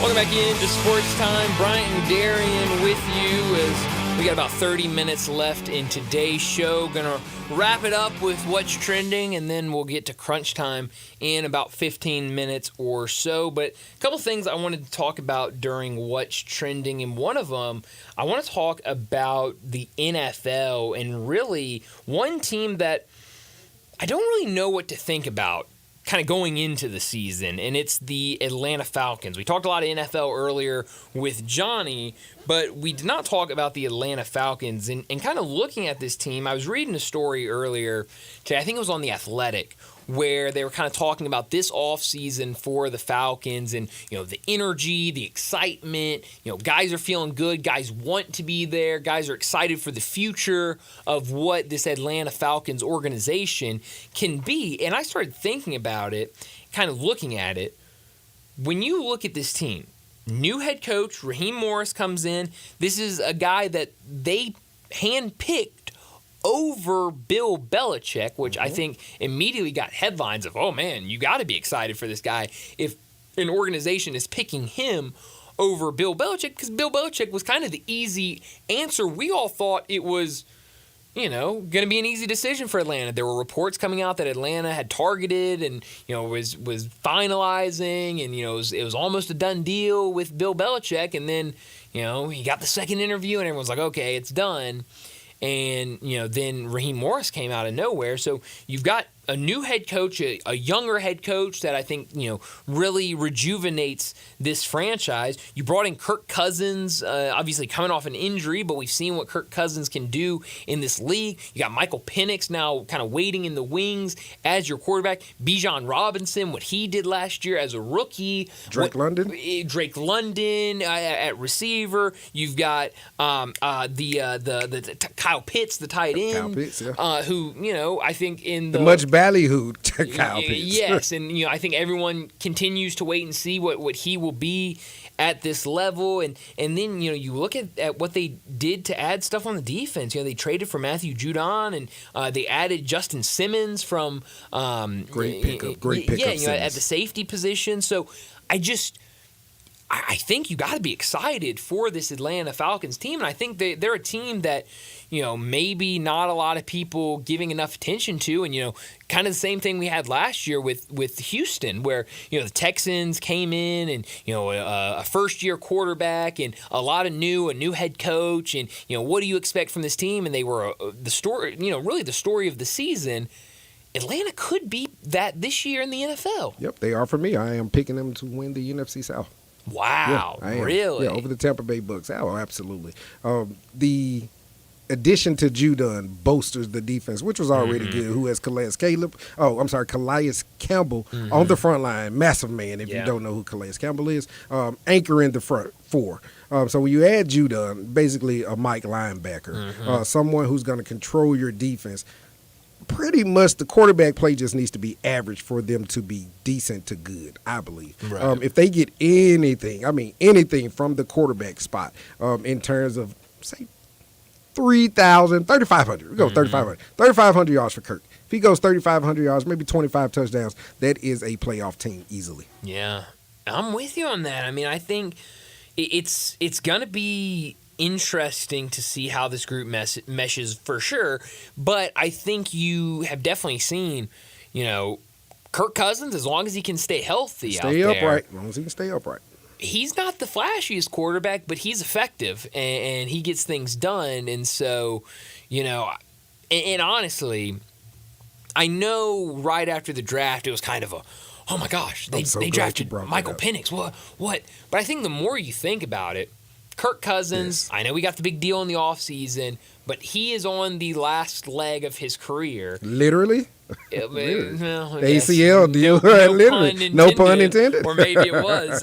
But you look at this guy who's on the way out, and you're bringing in a guy in Michael Penix that has a big arm, can make a lot of throws, pushes the ball downfield, and,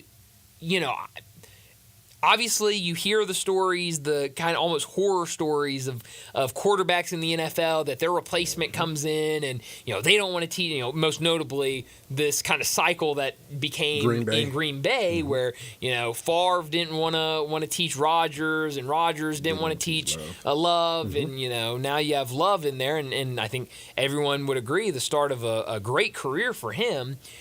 But, if you've got Kirk Cousins down there in Atlanta, and you've got Michael Penix learning behind him, I don't think it's a bad You thing have at the all. present and the future. That's what you Exactly. have. So to all of the general managers at home that sit on the couch and say, well, Atlanta, what are you doing? Right. Because if you recall, during draft day, their needs were linebacker and Mm-hmm. safety. What did you say they just signed in the past week? A linebacker and safety. That's correct. So to everyone that says that they could not address their Mm-hmm. needs or that they needed to address the needs in the draft, they went for best on the board that you can clearly see. Yeah. They were not worried about drafting for a position because you have an offseason, and that's why kudos to everyone in the front office for the Atlanta Falcons because they addressed the needs. They didn't address them throughout the draft. They addressed them in the offseason. So that was the goal. And I think they hit a home run, man. If anything happens to Kirk Cousins, he goes down, then you instantly insert Penix, and I guess off to the races because once you insert him, it was kind of like the McCarthy thing we were talking about a couple of weeks ago. You can't take him back out. So once Penix takes the reins of it, I think it's his to go. Well, and that's an interesting point by you because we learned earlier this week that Michael Penix would not play in the final preseason game. He didn't play last week. I don't think he played last week. I missed that game. But I don't believe he played in week 2 of preseason, and he's not going to play this weekend. They're going to wrap him in bubble wrap as well. He has an injury history. Well, and think about this because, I've been kind of thinking about it. And I'm trying to go back and see if he played in week 2 because now I can't. I did not watch that game. It wouldn't shock me if they wrapped him in bubble wrap because he's had going back to 2 colleges ago. He's had injury history. If I believe it was the Indiana. Yeah, it was at Indiana. Yeah, so he did not play in week 2, and he's not going to play in week 3. The coaching staff said we've seen enough. So yeah, I think one way you could say it is. You don't want to risk an injury. Protect your investment. Whatever. Oh. Here's another one for you. Maybe more of a conspiracy theory. They don't want a quarterback battle from the fan base. Understandably so.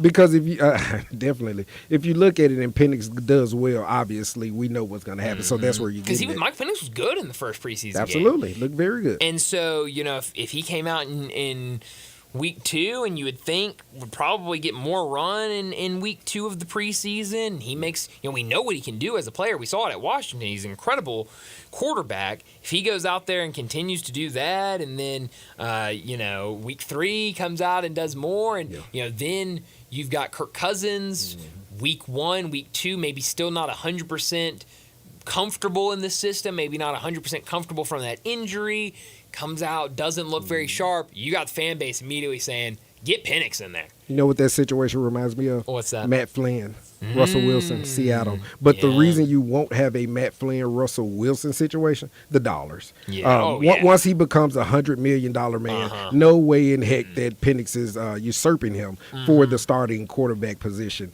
I believe that when that happened with Russell Wilson and Matt Flynn, yes, Flynn had a great contract, but it was nowhere near what Kurt has right now.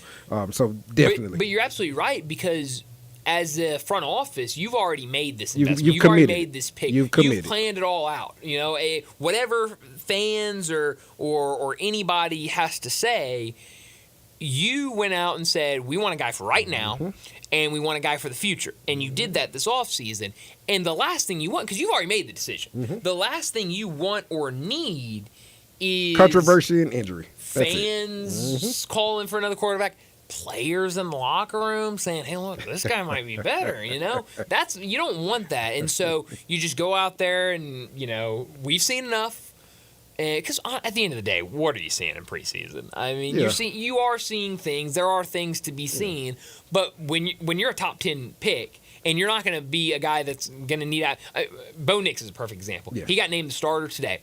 And whether rightfully it was rightfully so, absolutely. I believe so. But whether it was just coach speak or it was the truth, they came out before week 1 of preseason and said, right now, Bo Nix is our third string quarterback. Now that might have been a little inside baseball. That's always coach speak. Exactly. We want him to think that he's fine, and we want him to feel like he has to earn it. Whatever.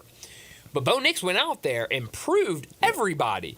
Week 1 preseason, before week 1 of preseason, people were saying, I don't know about this Bo Nix guy.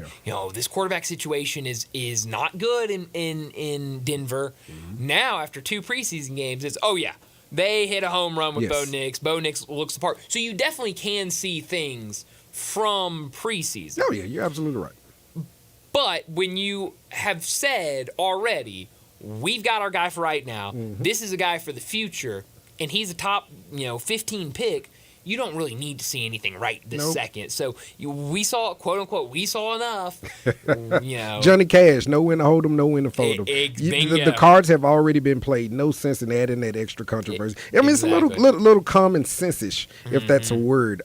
Why would the Falcons do that? No reason to. And like I said, the money is so big now that I don't believe that Kirk would go anywhere, regardless of what Penix does. Oh, absolutely. He'd have to go down literally on this last leg. Last thing before we get to a break, did you watch Hard Knocks last night? I know we talked a little bit about it. I actually did not. Earlier. I was working, unfortunately. That's right. I forgot about that. And I didn't get off. Yeah, I haven't watched it either, so we're in the same boat. I was going to try to watch it before we started the show, so that we could talk about it a little bit. But there were some big things that came out of it. So speaking of the Atlanta Falcons and the Chicago Bears, reports are saying that Ryan Poles, the general manager of the Chicago Bears, actually had a deal for Matthew Judon. But he did not want to be put in a situation like Hakeem Reddick in the New York Jets. Apparently, Poles really wanted Judon, but he wanted Judon to sign the extension. And that's what good managers do.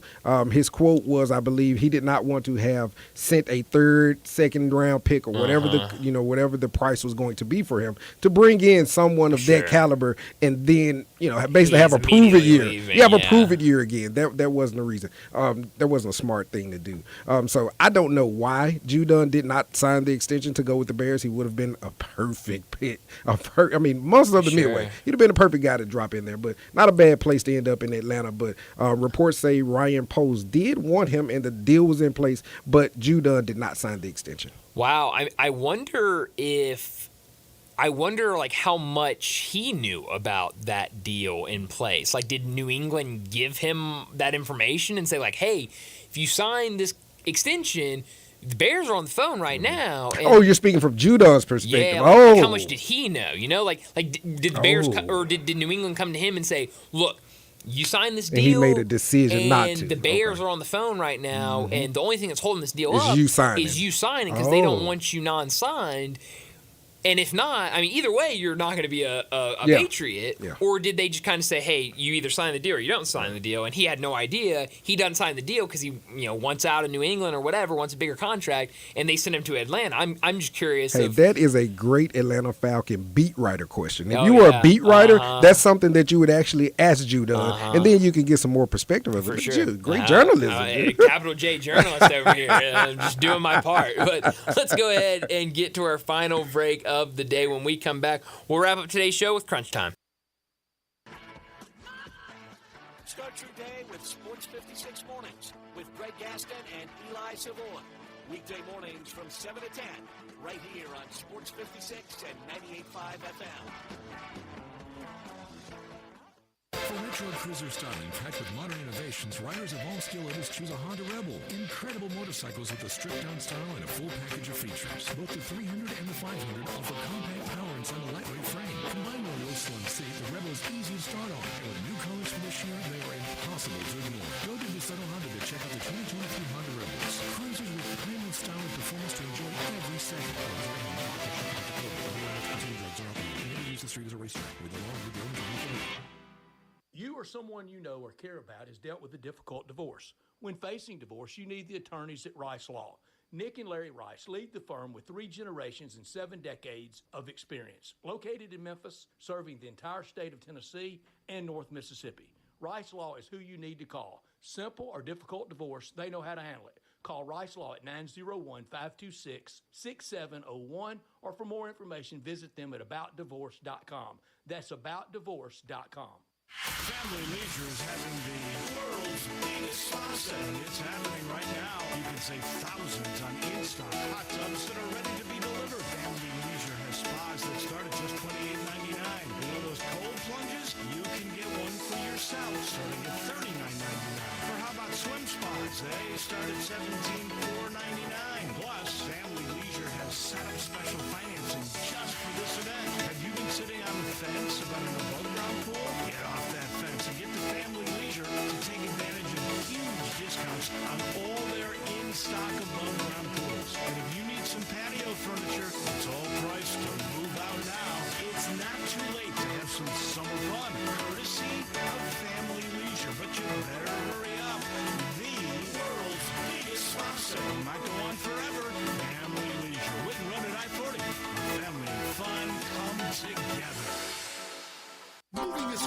But Black Tie Moving can take the worry out of the process. Whether you're moving across town or across country, moving your home or your office, your personal moving concierge from Black Tie Moving will work with you to design a plan that perfectly fits your budget and needs. And they're available 24/7 to answer any questions you have. Give Black Tie Moving a call at 901-316-6196 or go to blacktiemoving.com/Memphis to get your personal, no obligation quote from the moving experts at Black Tie Moving. Drive like a pro and support a great cause during the sales drive at Landers Ford in Collierville, Landers Ford South in South Haven, and Landers Ford North in Covington. We've provided over 100 new Fords to be driven by the pros at the FedEx St. Jude Championship. Now they're all being sold with demo prices. That's right, over 100 new Fords driven by the pros are being sold with demo pricing below market value. A portion of the proceeds go directly to the St. Jude's Children's Research Hospital. This is a once-a-year opportunity to trade up and drive like a pro while supporting a great cause. Visit LandersMemphis.com. That's LandersMemphis.com. Or come see us at Landers Ford in Collierville, Landers Ford South in South Haven, or Landers Ford North in Covington. With our Landers Easy Pass, you can get top dollar for your trade-in to help you save even more.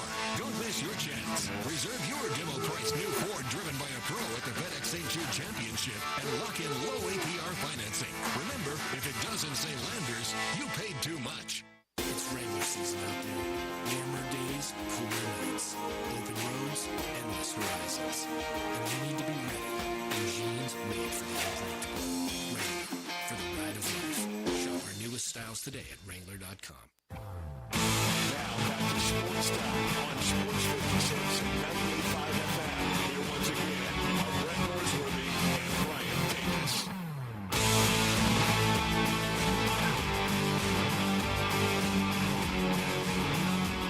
This is pretty cool, and we're just getting started, so.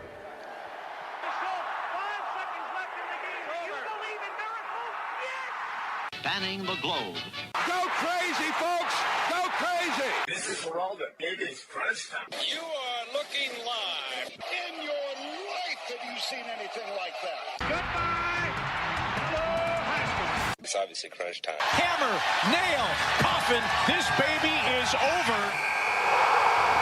So, Darian, what I learned today is over at TCU football practice, they had media availability today, and Max Carroll spoke to the media. Now, some people might recognize that name. Max Carroll played at Briarcrest in high school. He's from the area and ended up getting a scholarship and going to TCU, where he is now a linebacker. Well, he was one of the players that met with the media today, and one of the questions he was asked, settle the debate, Texas or Memphis, who has the better barbecue? And his answer was, no doubt, Memphis. Good answer. Said Texas might have Memphis beat with brisket, but when it comes to barbecue, it is all Memphis. He shouted out a couple spots. I think he even shouted out some of the other food spots around the city. So definitely a lot of love from Max Carroll. And then this, how about this? And you know, I'm sure this goes back to home training and growing up and playing football and you know, for some great coaches and obviously his great parents. But I saw a report that after his media availability was done, walked around, shook everybody's hand in the media room. That's 100% home training. Oh, man. absolutely home training. So, you know, good for him. Definitely looking forward to seeing him with TCU this year. All right, what I learned today is that your Monday nights will look different, people. Monday Night Football is a staple in a lot of people's homes that watch and love football. Mike Greenberg is now taking over for Sam Ponder. Last week, ESPN made a lot of changes, including Robert Griffin III, Sam Ponder, who had more than $1 million in another year on her deal. But one small caveat of that, it looks that Greenberg beat out Laura Rutledge, who hosts NFL Live. Either one would not have been a bad choice. So sad to see Sam Ponder go because she had great rapport with the guys, but you can't lose going against Greeny. I like Greeny. I'm a Greeny fan. I know he's not polarizing, but people either like him or dislike him. But I like Greeny in that spot. I think he'll add a little flair to it. Yeah, no, I'm definitely with you, you know, and I'll be honest, a lot of the NFL or the ESPN NFL shows I don't catch because during the week, time frame. Those shows are kind of in the afternoon while we're working, and then on Sunday mornings, I'm more watching the broadcasts on Fox and CBS before those games. I'm usually at church, so I usually miss all of them. But when I do get to catch them, I'm usually on Fox or CBS. But when I see them, they have a really good group. With each other, and we were talking about it before, with Greeny, it feels like he's like Mr. Utility Man for ESPN. It feels like you put him anywhere, and he just makes it work. And I think for me, it was more the show itself is more nostalgia. Sure. Tom Jackson. Tom Jackson and Boomer. Those were my guys. So they hadn't changed the format of the show, and I think that's why I've stuck with it. Absolutely. But yeah, I think anytime you see somebody lose a job, lose a position, you hate to see it. So it would definitely look a little different for ESPN. What I could have done without, we've talked a lot about the Cardinals today, just kind of throwing in digs here and there. But we mentioned the other day the moves they made, Jordan Walker being sent back down to Memphis, which didn't really understand that move to begin with when they called him up, and I think got one hit and 11 at-bats while he was up there, so it was not very good at all. But more roster moves coming for the St. Louis Cardinals. They have recalled Jose Fermin from AAA Memphis, and they are optioning Nolan Gorman to Memphis. Nolan Gorman, after last year, even though it was not a great season, he had a big year. And even, the year before that, when he was called up, he had a big year and played well. But this year has not been good to him. He has not played well. The bat has been really cold. We talked about it last night. Took a bad strikeout with guys in scoring positions. And you look at what he's done on the season, it just has not been what they expected. Batting .203 this year with 19 home runs. They were definitely expecting better than that. And so with kind of maybe some issues at the plate, they're sending him down. Hopefully he can figure it out here in Memphis. But it's definitely just been a weird season for the Cardinals. Yeah, my quick, what I could have done with that. I know he's a millionaire, but no one likes things being stolen from you. Let's find a way to get Penny Hardaway his shoes back, man. There's for him and his family, and of all things, a porch pirate. It wasn't like someone broke into his home, but to cascade yourself around his home and steal things, no bueno, baby. No, not at all. Where are you beaming tonight? Man, send me to Atlanta. Okay. Phillies and the Braves. I'll go there. I like that one. Let's see. For me, how about we beam? I was thinking you would go to L.A. and check out those Mariners. Yeah, no thank you. I'll pass on that. How about this? How about Johnny Cueto? Who knew he was still around? He signed a minor league deal with the Angels. Now, because of injuries, they've called him up. He's going to make his season debut with the Angels tonight, 7 o'clock against the Royals. Michael Lorenzen on the mound for Kansas City. That should be a fun game. I think we should do our hats the way that Johnny Cueto does it. I mean, good Lord, yeah. I mean, what a pitcher. I love Johnny Cueto. But that's all the time we have today. Enjoy your night. We'll talk to you again tomorrow afternoon.